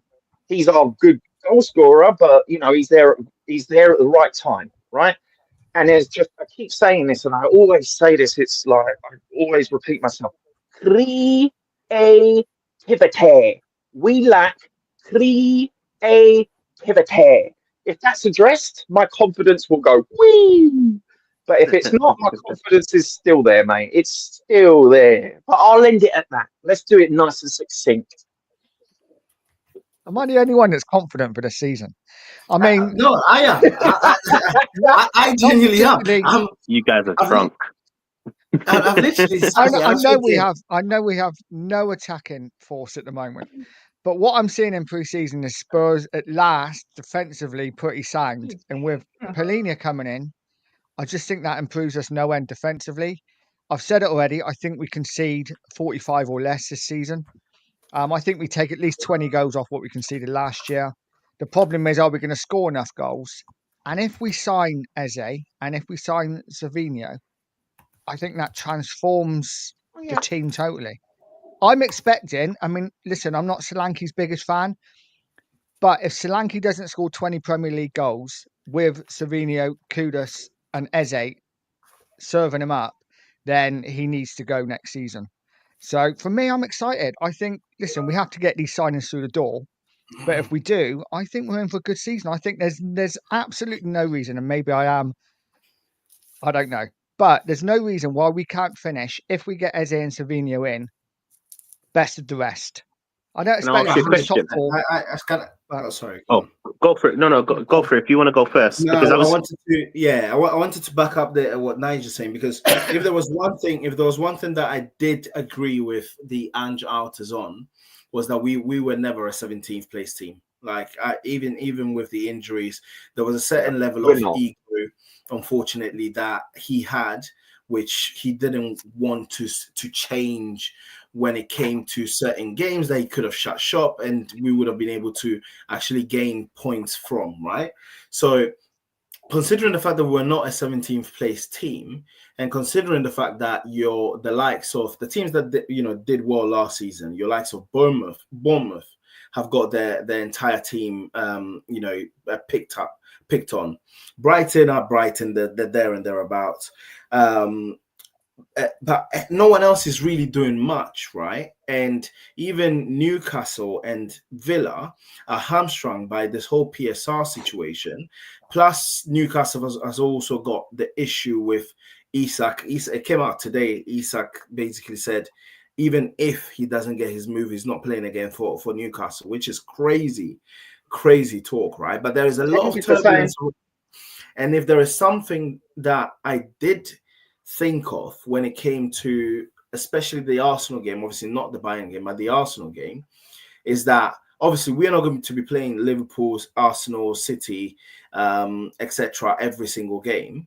And we can, if there is one thing that the Arsenal game taught me, is that we can play in transition, and that until we actually buy decent players, transition will be our biggest armory. And I think with that alone, I think, even if we were not to get any more signings, we could survive with that. But I believe that we are going to get Savinho. Sorry, when I say survive, I don't mean survive relegation, by the way. But I do think we are going to get Savinho, and we are going to get Eze. And in my opinion, and I know people are going to, fall off their chairs, but if we get those two, I'm not expecting a trophy next season. Obviously, I'm saying, have a good run at it, but I'm expecting top 5 if we get those two. I was going to ask you a question. Obviously, you were basing it off of if we have Eze, we will have a good season and all of this, right? With the current squad, because you can only talk about what you have, right? We don't have Eze, we don't have Savinho, and realistically, our front line is absolutely shocking. We can see it. Tail's not cut out for it. Waste of money, in my opinion. And Kudus is the only bright spot, in my opinion. What I've seen of him, he looks to try run at the defenders. He looks to try beat his man and try. He's a very delicate player. Johnson, pre-season, was awful. He was a hologram for 95% of it. So we've not been good going forward, right? Obviously, you were saying we're going to have a good season next year. With the current squad, where do you think we finish? Because for me, I'm saying 12, and that's an improvement on Ange. Yeah. I don't No, see I higher. agree with the current squad, without improving anywhere else. It's going to be a tough season. It's going to be a season where I expect a lot of dull games, where there'd be draws, the odd 1-0 win, the odd 1-0 defeat. I think it's going to be hard to watch at times, just because our attack is so blunted. But I do think defensively we're going to be sound. I've said if we don't improve, it'll be 10th, 9th, 10th. But I honestly think getting I those two agree with players you. in will improve us so much going forward. Yeah, I actually have us And at that could, 8th. that could to be change honest. everything. Do you? Yeah. Also, remember last season. We have to remember, right? Ange admitted this. He sacked off the league in January time. He sacked it off. He did not care, right? He said that himself, right? He said that himself. But And with all Frank, you had to do, all you had to do was look at his team selection. I know people got very wound up well, he saying, said "Oh, it. He said like," it himself. if you look at the team selection, you could see that we had a bit. We didn't have as much of a chance in those situations, 100%. But just on my last point, as I said, in my opinion, if there's one thing that I saw is that even if, and as I said, I don't think that's going to be the case, but even if we were not to get anybody, the way Frank will set us up will be very hard to beat and making one goal. That's how I see it, and it will be a case of Spurs fans are going to lose their heads, because I know they will. But I think he will have to do what he has to do. Interesting. All right. Going back to what Guy said, very, very good point. Ange sacked off that league. You can clearly see it to win us a trophy. It's obvious, right? My concern is if what Ange done the previous season, he got 6th place. Obviously, with fifth. Okay, 5th. Okay, sorry, 5th place. Thank you for correcting me. Even better. I would have rather it have been 6th. Why? Because the point I'm going to raise, if Frank can't get close to that with the current team that he has, there's a big red flag, right? Unless am I? Because look, for me, Depends. right? It is a big red flag. Landscape. It's a red flag, but here's the thing. Like every season, it's a double-edged sword, right? So you can take a season in isolation and compare it to other seasons. In theory, you can do that.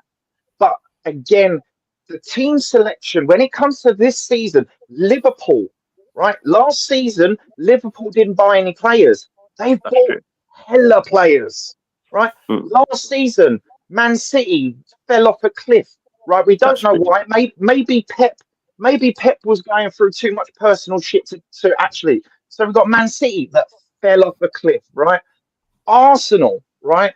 They were not good at last year. They got too many draws, right? Even Arsenal fans will tell you they should have won more games, right? You know, Chelsea. This is a complete, like, Chelsea have completely bolstered their team. I understand you can say, oh, it's a red flag, but you can compare seasons. You can do that, but you've also got to take into account this is a completely new season. This transfer window, for me, I have never seen a transfer window like this. I have not. Spot on. I've not. Liverpool, all the Liverpool fans who have been screaming for years, buy players. Look what they've done. Look what they've done. That's not like Liverpool at all. They're redefining the transfer window as we knew it, right? Like, yeah. TJ, your point. I understand your point. I fully understand your point. Sorry. However, the reason why it's not comparable, even from the very basics, right, is the fact that Ange didn't have any European football in his first season to play. Mm-hmm. Frank he's got That's the Champions League to play, That's right? a fair point. And Guy's point is really, really important. We've gone into an era where the likes of Liverpool, Arsenal, Chelsea, City are all buying so many players, caliber. and the caliber of the players. And bearing in mind, I don't go against them because they've understood that with the athletes that they have are now playing 60, 70 games a season. You cannot do that with just 12, 13 good players, right? But they've redefined the transfer window so much so that our transfer window now has become pretty much one of the most basic transfer windows ever. Even if we were to get Savinho and Eze, it would be Enix's best transfer window ever. But I wouldn't compare it too much from my perspective. As I said, I'm really, really, really going to look at our patterns of play, our attacking play, our defensive stability. Those are the things I'll be looking at from a Frank perspective. If we get the signings that I'm hoping we're gonna get, as I said, at the very least, we should be in that conversation for the fifth spot, right?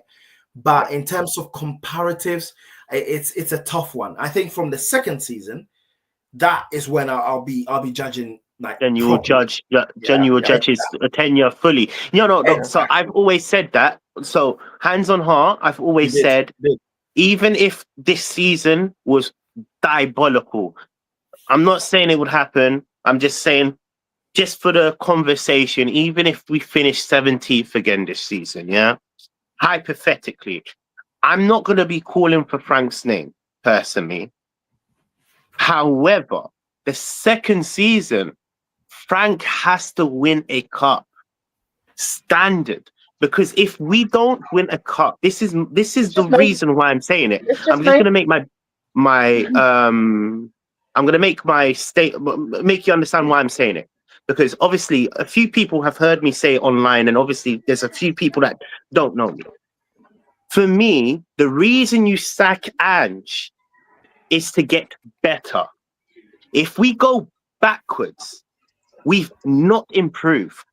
So for me, I'm giving Frank fairness for 2 seasons. Me, it's 2 seasons. 2 seasons to show me if he can get like for like or better. Hence why I'm comparing, and you did raise some fair points about the first season not having Europe, having less games, and then you were talking about the current Premier League, how teams are getting better now than then. So it's fair. It's very fair, right?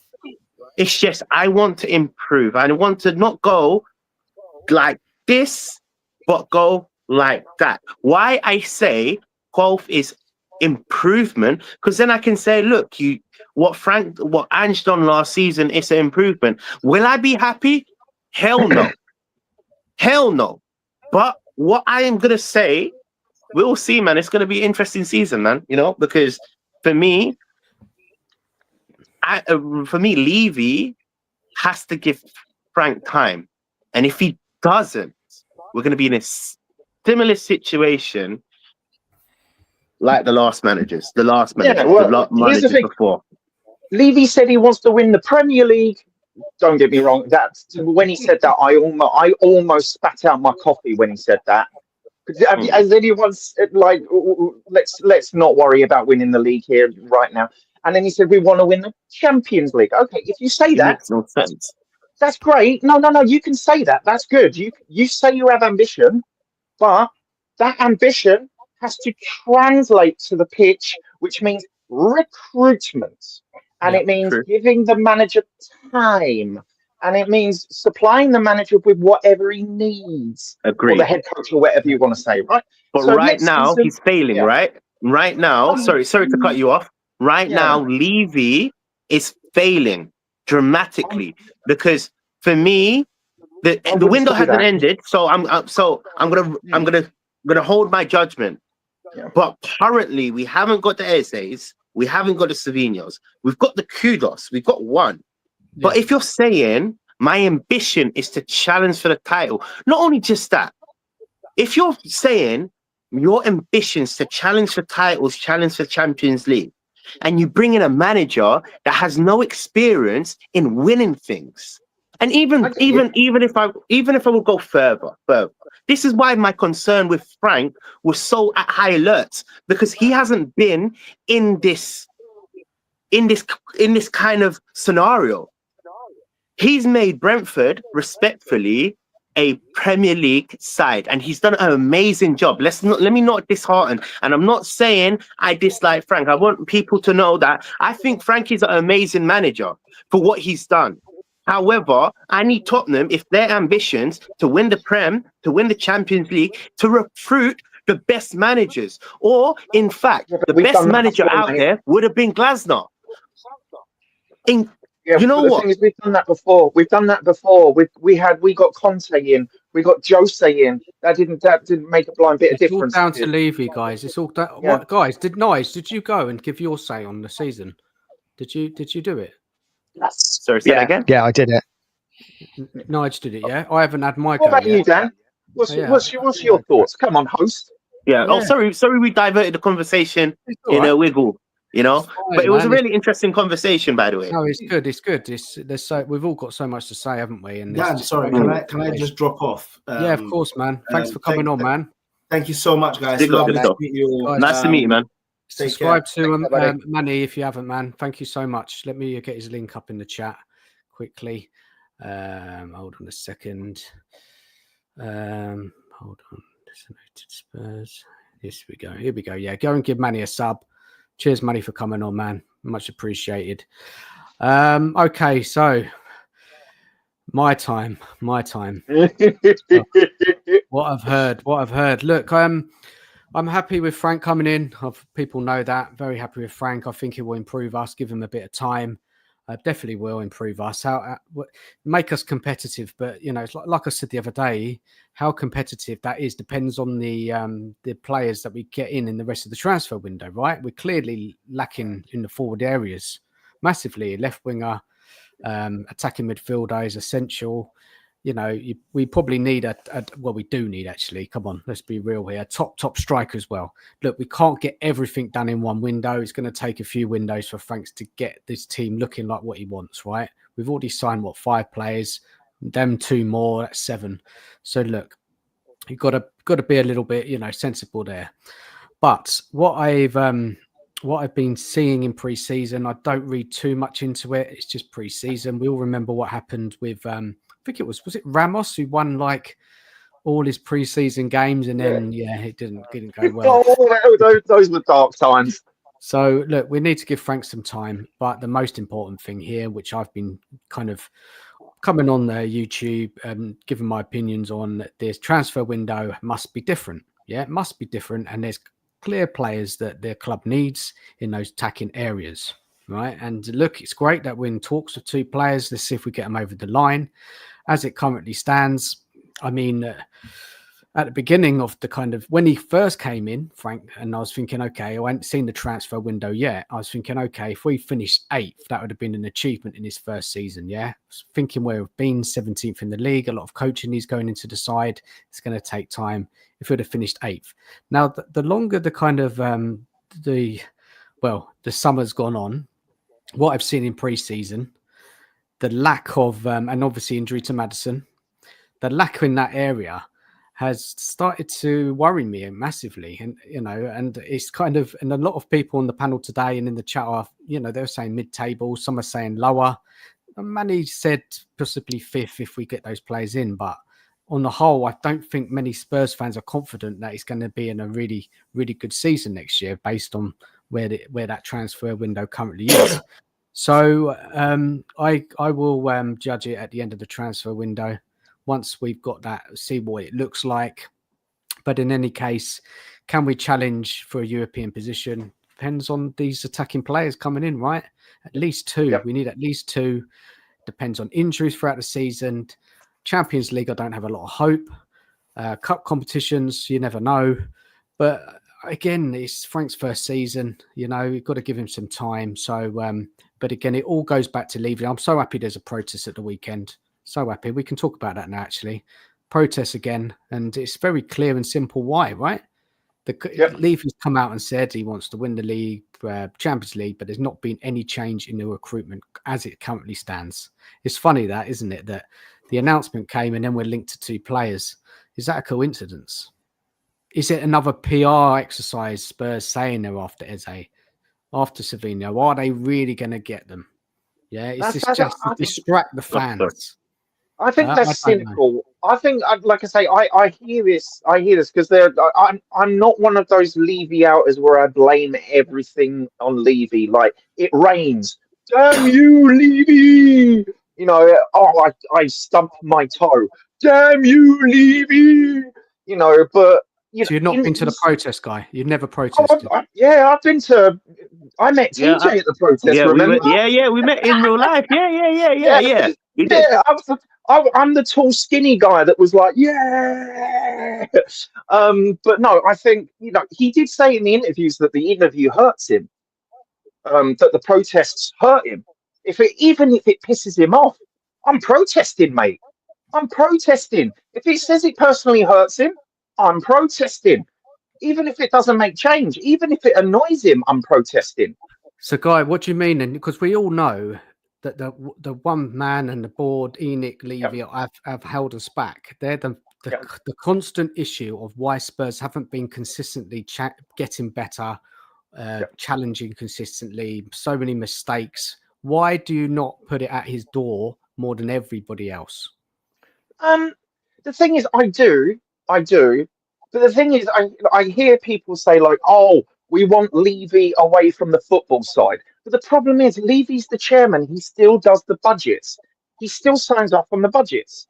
I don't like talking about the business side too much because it bores me, because that's what I do pretty much in my life. Like, I'm quite high up in my company, so I understand budgeting. You know, I can say to my board, oh, I need X, Y, Z.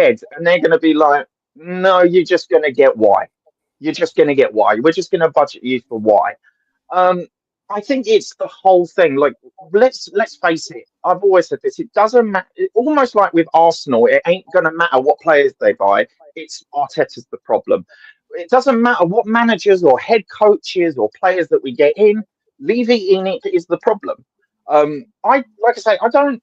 Levy's done some great things. You know, he's done some great things. But when it comes to the footballing side, we need someone to support our head coach. And so, Guy, what do you mean then? You're not going to throw it at Levy? Because didn't you just say that? I'm saying I don't throw everything at him. I don't throw everything at him, you know? But when it comes to budget and recruitment, no matter what he says that he's not involved in it, yes, he is involved in that. He is involved in that. You know, TJ, I remember you going off on one about Levy. That's totally cool. I know why you've got your issues with Levy and he affects you personally. But for me, I'm going to the protests. Of course, I want change. Yeah, I want change. I want him. Here's the thing: people say, "Oh, if he steps back from football, he still signs off on the budgets. Even if he's just someone that's signing off on budgets, he still has to give the okay on them." So yeah, no, totally. I want Levy out. I'm staunch Levy out. You know, I'm staunch Levy out.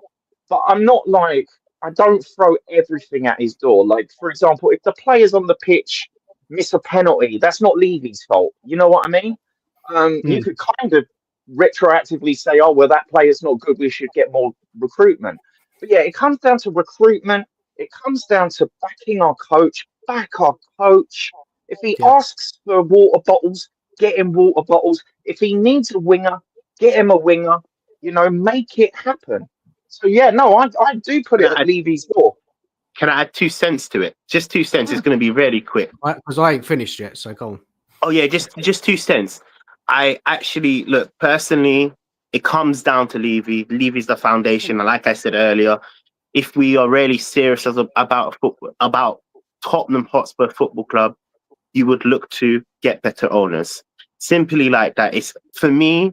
I look. You have your opinion. My opinion is Levy is the virus. Personally, he is. Mm-hmm. He is the virus, and you need to cure the virus before you even do it. Even if Eze and Savinho come in, nothing's going to change. But that's all I want to say, because obviously you haven't finished, right? Okay. So basically, if we get those two players in, then I see there's a shift there, yeah. But it doesn't end there, right? It's got to continue in the next window and the window after that. Yeah. We've got to start being more ruthless. There's a lot of players there that we need to shift out.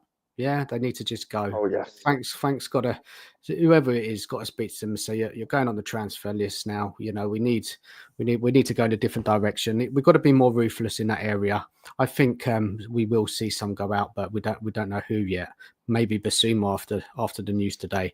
But again, I will judge it at the end of that window. But as it stands, I'm just so frustrated that Spurs haven't got their business done. Right, this is what's really been getting to me. Right.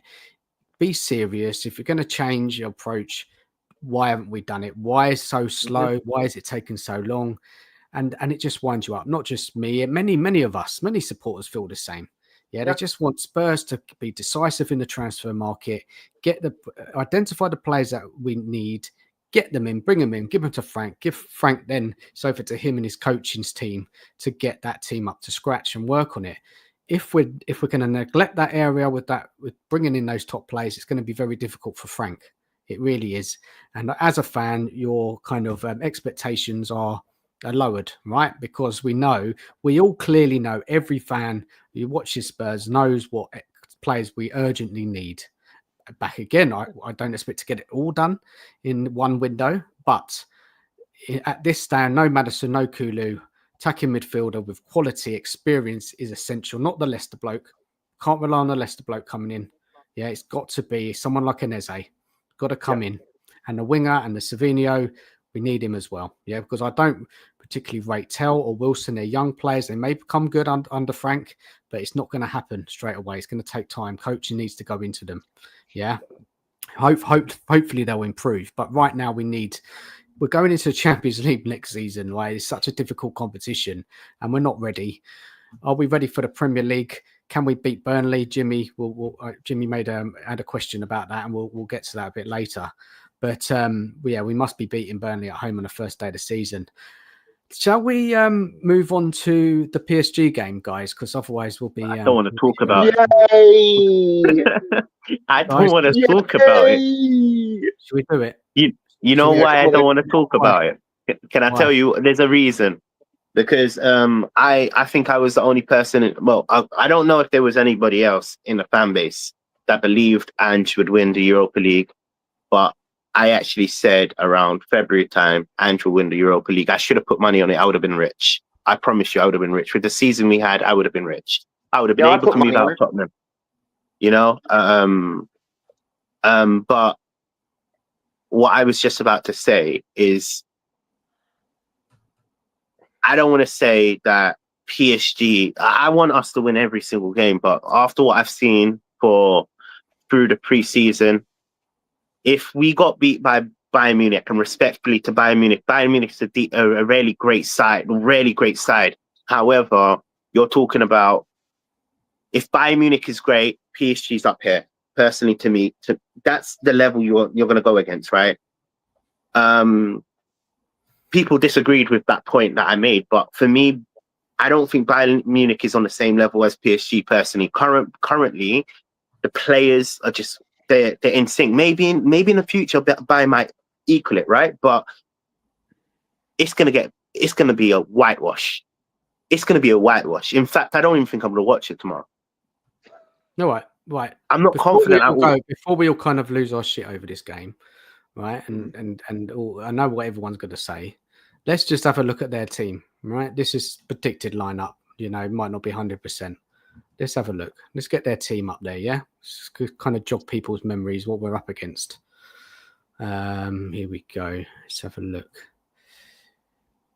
Saying that, Neves is not in there. Yeah, he's suspended.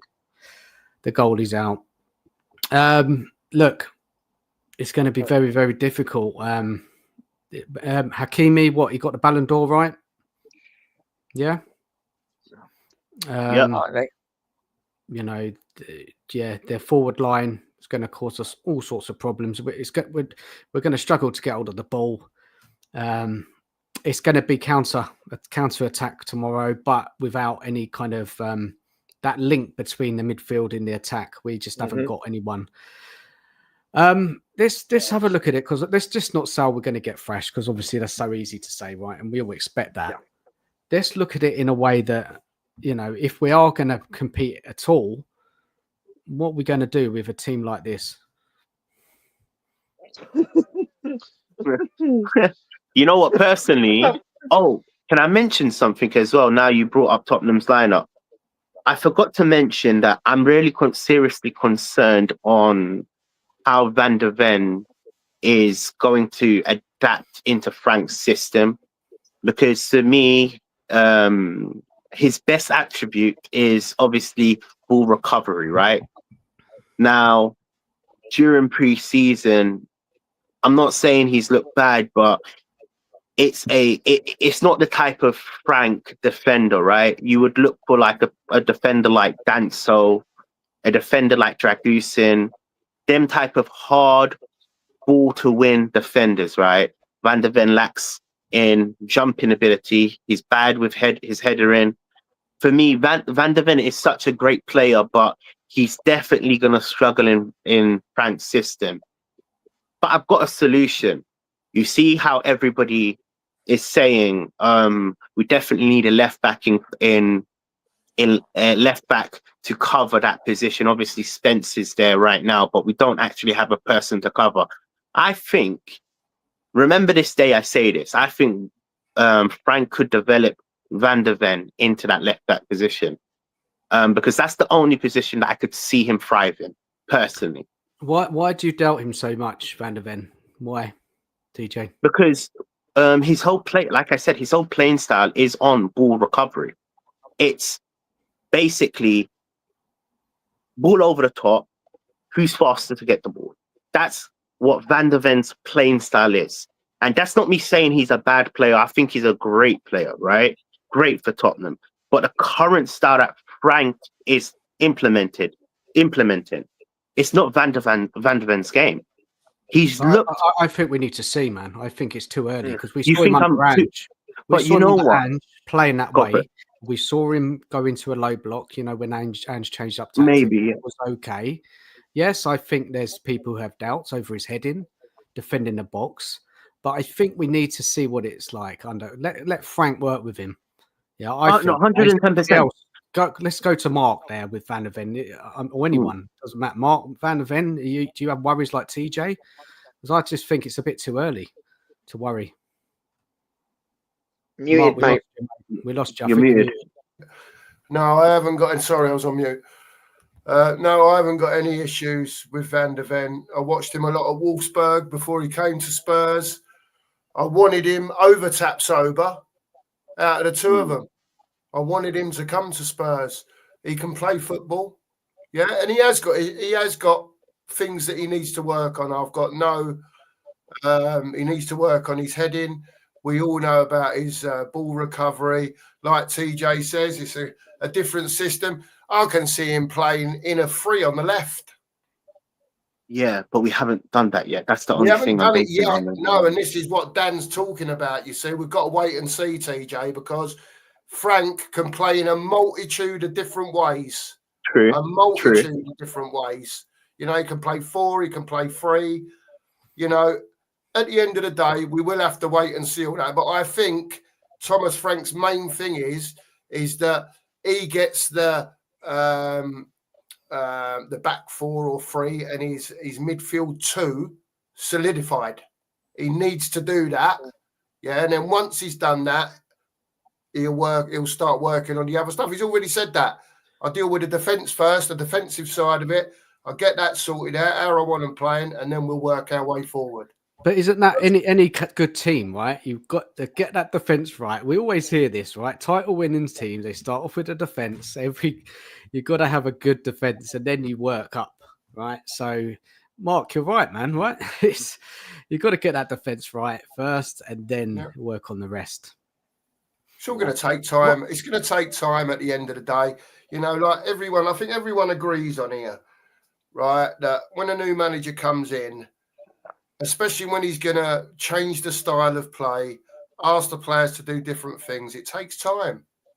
It takes time to mould, and not just asking them to do individual things, moulding them into a side. You know, players knowing where they need to be running when other things are going on, when they haven't got the ball, when they are defending space. You know what I mean? Stuff like that. It all takes time. I've got no doubt he'll get there in the end. But at the end of the day, you know, he can only do so much. Yeah. With what he's got, you know, and it's down to them upstairs. You know, all the talk of players coming in and whatever else, whether it be Savinho, Eze, whoever it is, we still need more at some stage. They would be great with Palhinha and Kudus, yeah, and Tel and the other ones. I could get on board with Tel a little bit more if we bring them players in. Do you know what I mean? But we still need a centre forward. We still need, I mean, you know, I've been watching the chat and, like, you know, people have been banging on about Johnson and Tel. There'll be times when he will play two up front. He'll play a Solanke or a Richie with a Tel off of them, with a Johnson off of them. So, Mark, let's relate this to this game tomorrow, right? Because it's tomorrow, right? Yeah. How was Frank? Because I'm sure we're going to be a hell of a lot more competitive than we were against Bayern Munich, right? Yeah. We will see a difference, a better performer. Not saying we're going to win, because obviously PSG are clear favourites. They're so much better than us right now.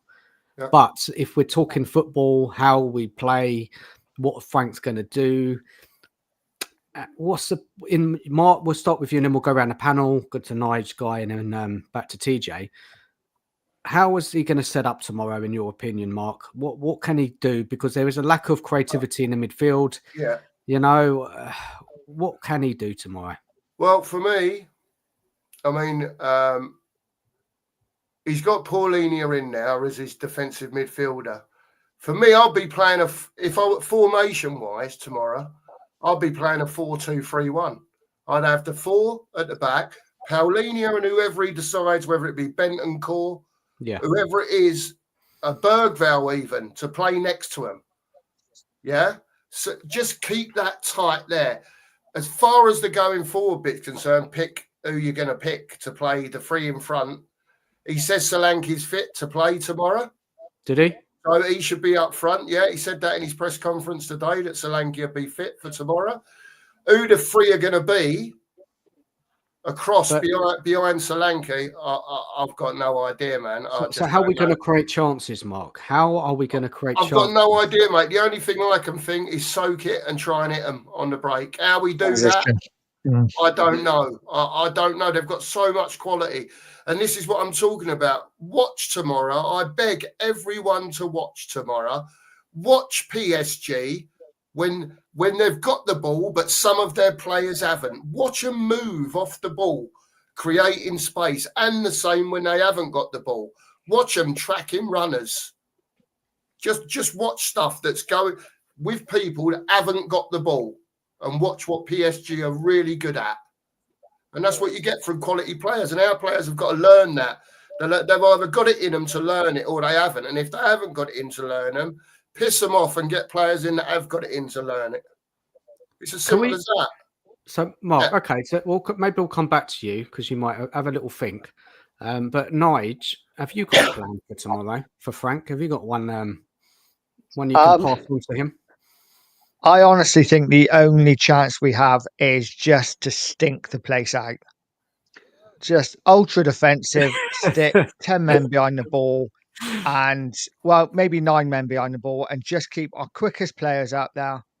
Keep a Kudus up there, keep maybe an Odebell or Johnson and just look to get on the transition. I think it's the only chance we got. Give us a formation, Nige. Give us a format. Give us a team, actually. Give us a team and then give us a formation. Oh, team. I think it'd be 4 at the back. I think it'd be Vicario. I think Spence will probably start, even though Doggy's back. I think it would be Van der Ven, Romero, Porro. It would be Palhinha and Bentancur with, I think, probably Sarr. No. Just to have lots of legs. And then I think the front 3 will be Tel, Solanke and Kudus. But got I nice. would Sorry, probably just say to I've my just wrote my concern team down. about that midfield there. Well, that's what we saw Yeah. against Munich, and we just had no way of progressing the ball with that three there. I get the whole thing about defending the box. Yes, of course, we got to. But we need to find a way how we're going to progress that ball forward to get any chances of even getting it to those forward players. So are you sure you would play Sarr? I I wouldn't. think Sar's been one of our better players in pre-season, personally. But about that Bayern Munich game, though, he didn't really. But yeah, but everyone has a bad game. You know, we can't be judging players and teams on one bad pre-season game. Okay. Bayern Munich are one of the best sides in Europe. Granted, so are PSG. But I don't know. I think that would probably be the three I'd get just I'll because he's come more up with a bit of He might experienced. do it, creativity Nige. for He tomorrow. might do it. He might Well, do it. You know, I'm not saying that he won't. Well, we're just as fans talking about the game tomorrow. It's just interesting to see how you think. I worry about Bergvall starting in now, no. personally. I That's, just think Sar's that's a bit who more I've written experienced. down to play in the 10, Nige. Mm. I'm the same as you. I don't know what else you can do.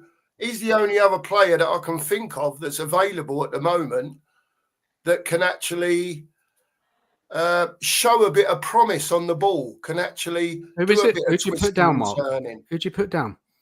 I've just put, same as Nige, Spence VDV, Romero Porro, Palhinha and Bentancur, Tell on the left, Bergvall with Kudus on the right, Solanke up front.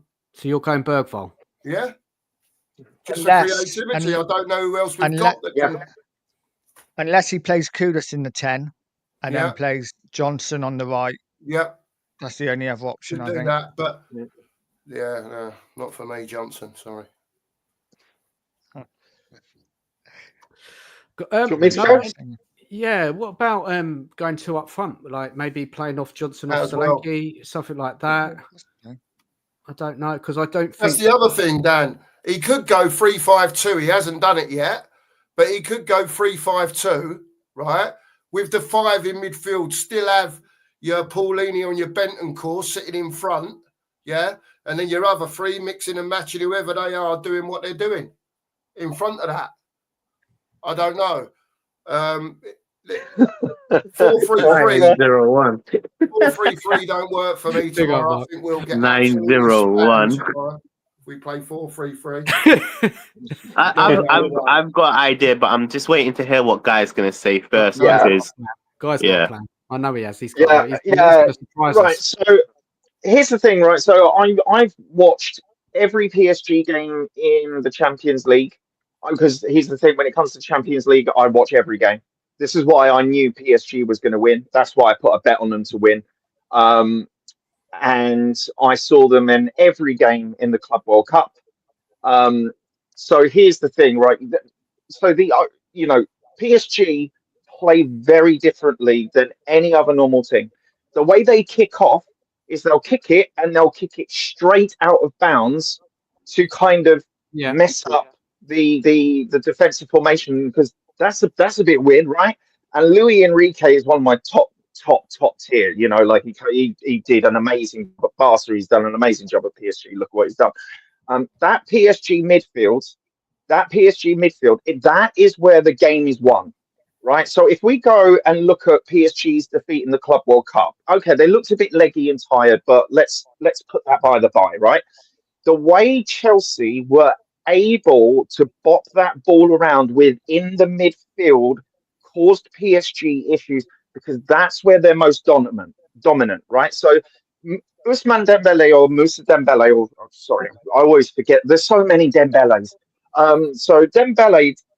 He's not an out-and-out striker, right? Kvaratskhelia is an out-and-out winger, but they all work within a cohesive unit, right? So their ball progression kind of is within those triangles, very quick, very off the mark, you know.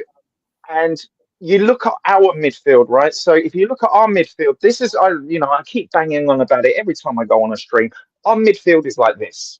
Right, it's one of apart from our attacking third, that is where we are weakest. I have no issue with defense.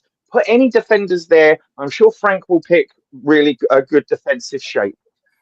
But my major issue is the midfield because Vitinha, is just so good, As soon as he gets that ball, he is so instinctive to either go to the left or the right. And that's our defender's job. The way we need to approach this is, look, our final third and top three aren't great, right? So we need to pick some of the best creative midfielders that we have.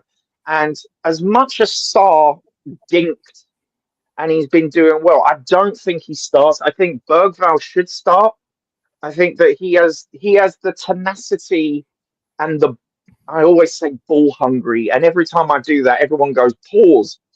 I'm like, I don't need to pause. Bless you. I think this game is going to be won in the midfield, like every PSG game. Look at Aston Villa. Look at what Aston Villa did. The way Aston Villa was able to push them to the brink was within a strength in midfield. And as much as I don't want to get too depressed about this game. Obviously, they're clear favourites, but this game is going to be won by progressing the ball with pace and weight of pass. It has to be. We have to be incredibly clinical. Now, if we play from the back, that ball progression has to be quick and go through that midfield because Vitinha, he's quick. And you've got to realise PSG press like a Morgan, what is that, like a sandwich press. They are hot. They are on you. They are constantly pressing. Right? Okay. And if you beat their press, that's it. You're halfway through the game, right? So again, with off the ball, we need to be pressing. We need to keep that pressure up. Here's the thing. I'm not saying it's going to be 9-0. I'm not saying that. They are clear favourites, but the way we win this game, if we look at Chelsea and Aston Villa, right? If we look at Chelsea in the Aston Villa games in isolation, it was all in that midfield. Now, can we do that? We need creativity in the midfield. Who is that guy? Who is it? The final third. Guy, who is that midfielder? Bergvall. I think it's Bergvall. Personally, yeah. Can I go on? Look, can I go on? And who? Go. Sorry. No. Carry on what you were saying. Sorry about that. I didn't mean to cut you off. No worries. I'm happy with Palhinha. He's a great defensive midfield. He will tackle your grandma if she's got the ball, and he will go in hard. He won't care, right? So I've watched him at Bayern Munich because I watch Bundesliga as well. I'm happy with Palhinha. I'm happy with Bergvall. The third one is either Bentancur or who? TJ, you tell me Bentancur or who? Okay, cool. So for me, the way to be, I'm so glad that guy said it how it is. We need to apply high pressure. Press. They press, we have to press. If you watch Chelsea, they moved the ball quick. It was hot potato. And this is my thing. My lineup is it's obvious the lineup. You're gonna obviously have Spence, Van der Ven, Romero, and Porro. That's obvious, right? Yeah. The midfield for me, Paulinho, and I'm sorry, it's gonna be Bergvall and it's gonna be Sarr. No, Bentancur. Sadly, Bentancur has to come out of this right now, and it's for one thing that I've seen through the preseason. Like, I agree, Sarr was one of our best performing players through the preseason. Obviously, Bayern Munich, he was poor. The whole Tottenham was poor. Probably you can name one player that was really good. But for me, the reason why I would play Sarr, it's for the legs. You need legs when you're high pressing. If you're thinking about trying to win, we're not going to win the game sitting back. Sadly, we need to adapt. It might sound strange that I say this. We need to adapt what Ange done last season. High line. And in a way, when I say high line, I don't mean high line, but you have to press. That's the only way we will have a chance to even come close. For me, their team is way better. We obviously see the red flags with our creative our attacking players. You've got Brennan Johnson that cut. For me, it's the hologram. Then you've got Tell. They don't even it's like they're both bad. They're both bad right now. Obviously, you've got Kulusevski, and now you've got Solanke, which I think is a blessing in disguise. Even though I don't like Solanke, what is he known for? Pressing, hard pressing. His work rate is phenomenal. So if we're trying to beat PSG, the only way for me is to high press and play again. Palhinha, what is it called? Bergbaum and Sarr. That's my opinion. And maybe we might have a chance. But do I believe that Frank is going to do that? I haven't seen him do that through the whole preseason. This is my concern. So I know that we're going to play defensively. So if we're going to go defensively, this is why I'm saying if we're going to go with a 4 at the back, my lineup changes again. Because I would have Romero and Danso. So if you're going on about high pressing, why don't we just play 5 in midfield and block the midfield out? Stop them playing. Not by because if we press them too high, TJ, right, they just play around us. Play around us. But have you did you watch how Chelsea managed to break them down? We ain't Chelsea, mate, in midfield. We ain't Chelsea, TJ. No, we're not. Nowhere near. I know that. I know that in a way we're not Chelsea, but we have to because PSG is not no Sunday. They're a good side. The best team, man, in Europe. They're the best team in Europe. Yeah, they won the Champions League as they were the best team. Yeah. Obviously, the Club World Cup, I saw a flaw, and Chelsea actually executed it well. We have to replicate that same formula. If we're going to win, if we want to win, personally, if we want to win, we need to, okay, cool. Outcome 50-50. Get this game to penalties. We might have a chance.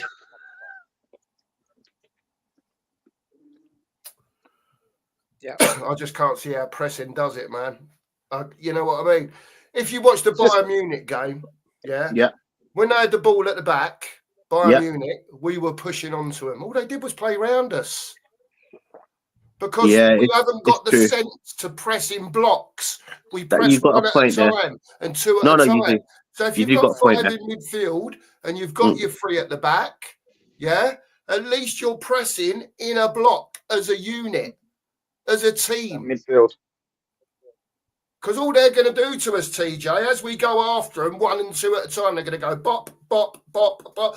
Because what they're good at and what all the top teams are good at is, like Guy said, is movement off the ball. They pass and move. We don't. We pass and stand still. Okay. Look, it's just my opinion. We've all got great opinions of how we see it, man. No, good point. Very great point.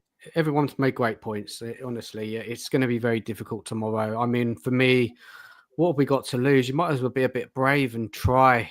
I'm not saying a high line. I'm just saying we might as well just go for it. What have we got to lose? Just be brave on the ball, play someone a bit more creative like Bergvall. I mean, look, that's all we've got. I mean, There's no one else, Dan, is there? Nobody else. Sarr, isn't it? Yeah, or you just stink the place out. Or you put, like you say, you put Kudus in the 10 and play a Johnson, but then you're playing with 10 men because he's pony. You try to take him to penalties just to tap it in, doesn't he? You try and get it to penalties, and because there's no extra time tomorrow. No, there's no extra time. Guys, let's do some predictions, and then I want 5 minutes to talk about the Burnley games, and then I've got to shut up for the night. Please, everybody in the chat, please smash the like button, subscribe. Yeah, smash the likes. Come on. Smash the likes. Subscribe to Nige. Subscribe to TJ. Subscribe to Mark.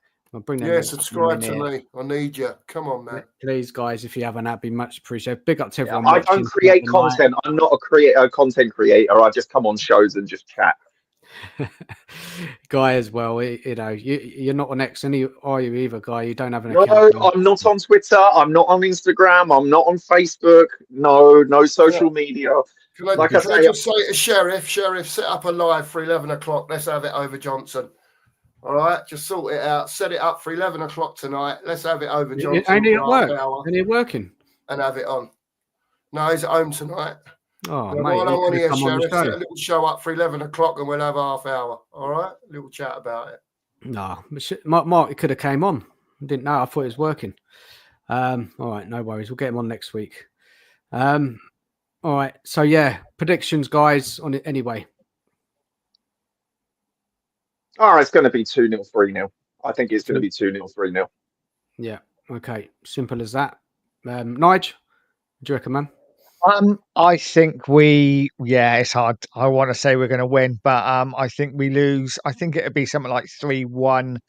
I see us scoring, but yeah, it'd be a 3-1, but it would be one where we deserve to probably lose by more. Okay. TJ?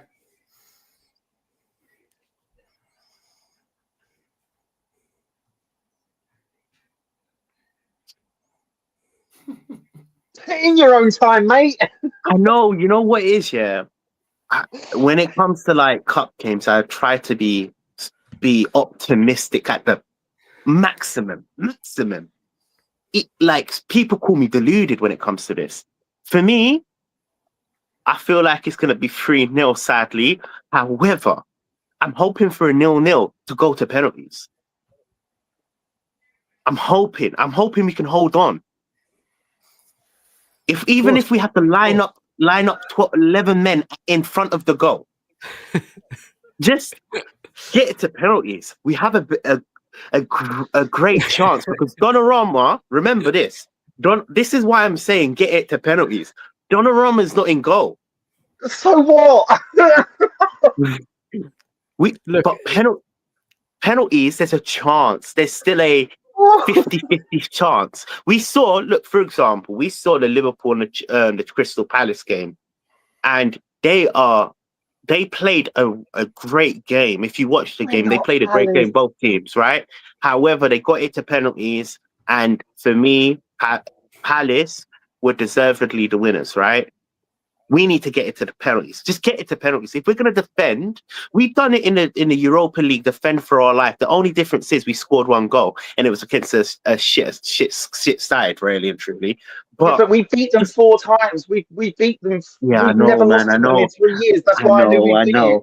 But the thing is, when was the last time you saw Tottenham take pens, man? When was the last time you saw Tottenham take pens? No, it's 3-0, innit? It's seriously, it's 3-0, innit? 3-0.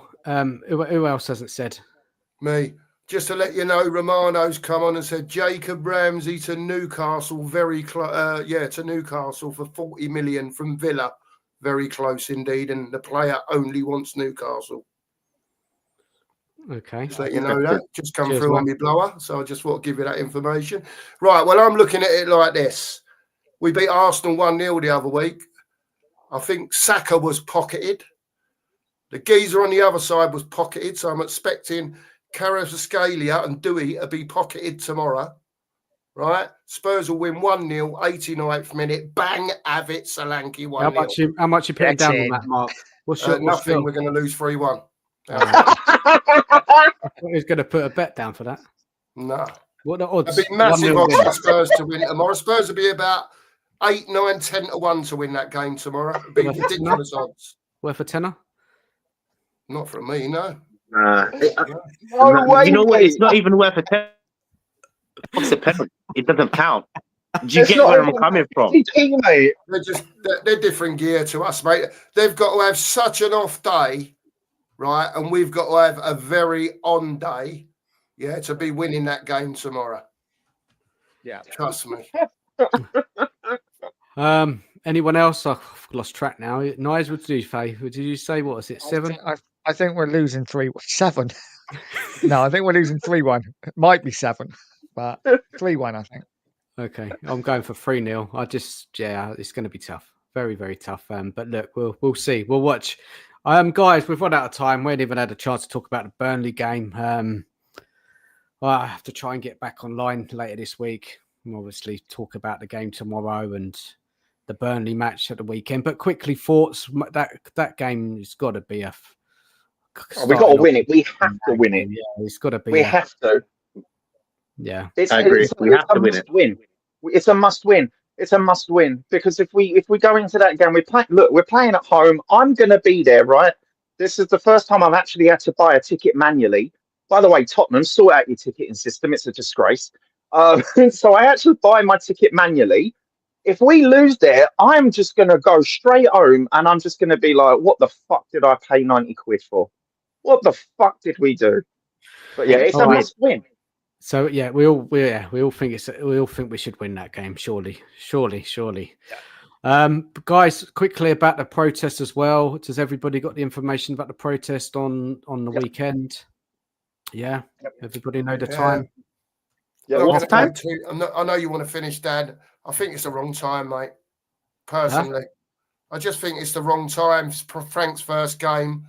Do you know what I mean? It's just how It's it not looks. about him, though, is it? It's about the board, But Mark. I'm all for the protest. Don't get me wrong, Dan. You know me. I want Levy out as much as the next geezer. Just let the geezer get off to his start first. You know what I mean? Nah. Pressure needs to be on day one. Sorry, All right, pressure needs to be day one. Opinions again, man. It's just opinions because you know how the fan base turns. It'll turn from not Levy, to Frank out, especially if he loses a couple of games at the beginning. It won't be about Levy. It'll be about Frank. Yeah, my only concern is that we win tomorrow night by hook or by crook. We sign Eze, we sign Savinho, and then Saturday comes. Who's going to turn up at this protest? I will. No, but I will. Personally, I have, and I always do. We have to protest to get the owner out. Yeah, day It's one. Pressure needs to be on day one. I agree with what Mark's saying. Obviously, it's hard to do a protest on his first game, but for me, it's beyond Frank because for me, look, Mark, put it like this. I know you're gonna have to close it off. I don't want to make another conversation on this, but Mark, put it like this, innit? Look, put it like this, innit? Do you see Frank winning the title and the Premier League?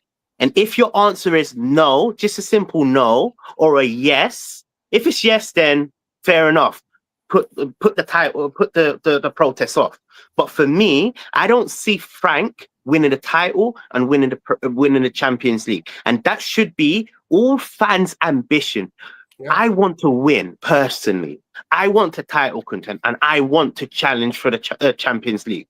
And if our owner is selling us a dream, but we're doing another thing, we have to protest. Sadly, 100%. I agree. Yeah.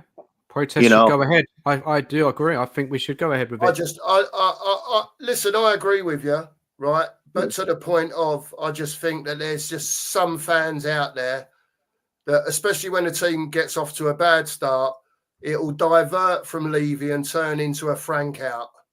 That's all I'm saying. That's true. You know, that is true. It starts bad early on. You know, not the first match. Get beat at home against Burnley. You know, for whatever reason, if that happened, do you know what I mean? Then you got Man City the week after. You know, they get off to a bad start. They soon get on the manager's back, mate. You know TJ? No, you know what? Can I also add to that? He is kind of right because you still got a majority of the fan base that still believe and shouldn't have been sacked. Yeah. You know, and whether you're Ange in and Ange out or whatever, don't matter. It doesn't really matter. What I'm trying to say is, if we do lose against PSG, and then you're gonna be like, you just sacked a manager that wins cups. Like personally, a lot of fans value cups more important than the league. I'm gonna put myself out there. I value cups. I rather finish 8th. Okay, 17th was wild, yes, but we were on a trophy drought. So you've got a lot of fans that are still on that mindset, like Frank is not the person. So it can turn into Frank out. Generally, it can, and I do see where you're coming from. Obviously, I'm not saying that because like I said, my verdict is 2 years. I'm a sensible fan in all respect. If Frank repeats what Ange done last season and not win a trophy and finish 17th place, I'm going to be one on here that says we still need to give him next season because I'm valuing him. I'm keeping the value. What Ange done does he improve or does he go backwards? And if he goes backwards, Frank should have never come to Tottenham. Okay, I'm just going to leave it like that. Right, let's leave it on that. I think we probably got another show in that, I reckon. Yeah. Everybody, because that, timing of the protest, it's up. What's the time? Sorry. What's the time of the pro? 1:30, I think, guys. Is that right? Yeah. 1:30. Saturday, yeah. Yeah. Guys, everybody who's watched tonight, big up to everybody and all your comments. Thank you so much. Big up to TJ for coming on. Thank you, man. Yeah, it's been great. Manny earlier as well. Big up to you, Mark. Thank you so much as well. And Guy, and Nige and myself. Yeah, we've had a cracking show, and many more to come throughout the season. A lot more Spurs talk to be had. It's going to be interesting season. Starting off tomorrow, we'll see tomorrow, but Dan, can I just say, Dan, two things. Go on. Everyone in the chat, please make sure you subscribe to Dan. 2.5 hours on here tonight with us idiots on here talking Spurs. It's been fantastic. Number 2, believe it or not, the sheriff has set up the Johnson debate for 11 o'clock, right? So if anyone wants to get over there at 11 for the Johnson debate, please get over to the 2 marks because it's happening. Let's go. Yeah, everyone head over to Mark, and Mark, you're not an idiot, man. Everybody's come on, man. Have talked good stuff, man. It's really been interesting. But thanks everyone for joining us tonight, and take care of yourselves. And as always, come on, you Spurs. Come on, you Spurs. Go on, Spurs.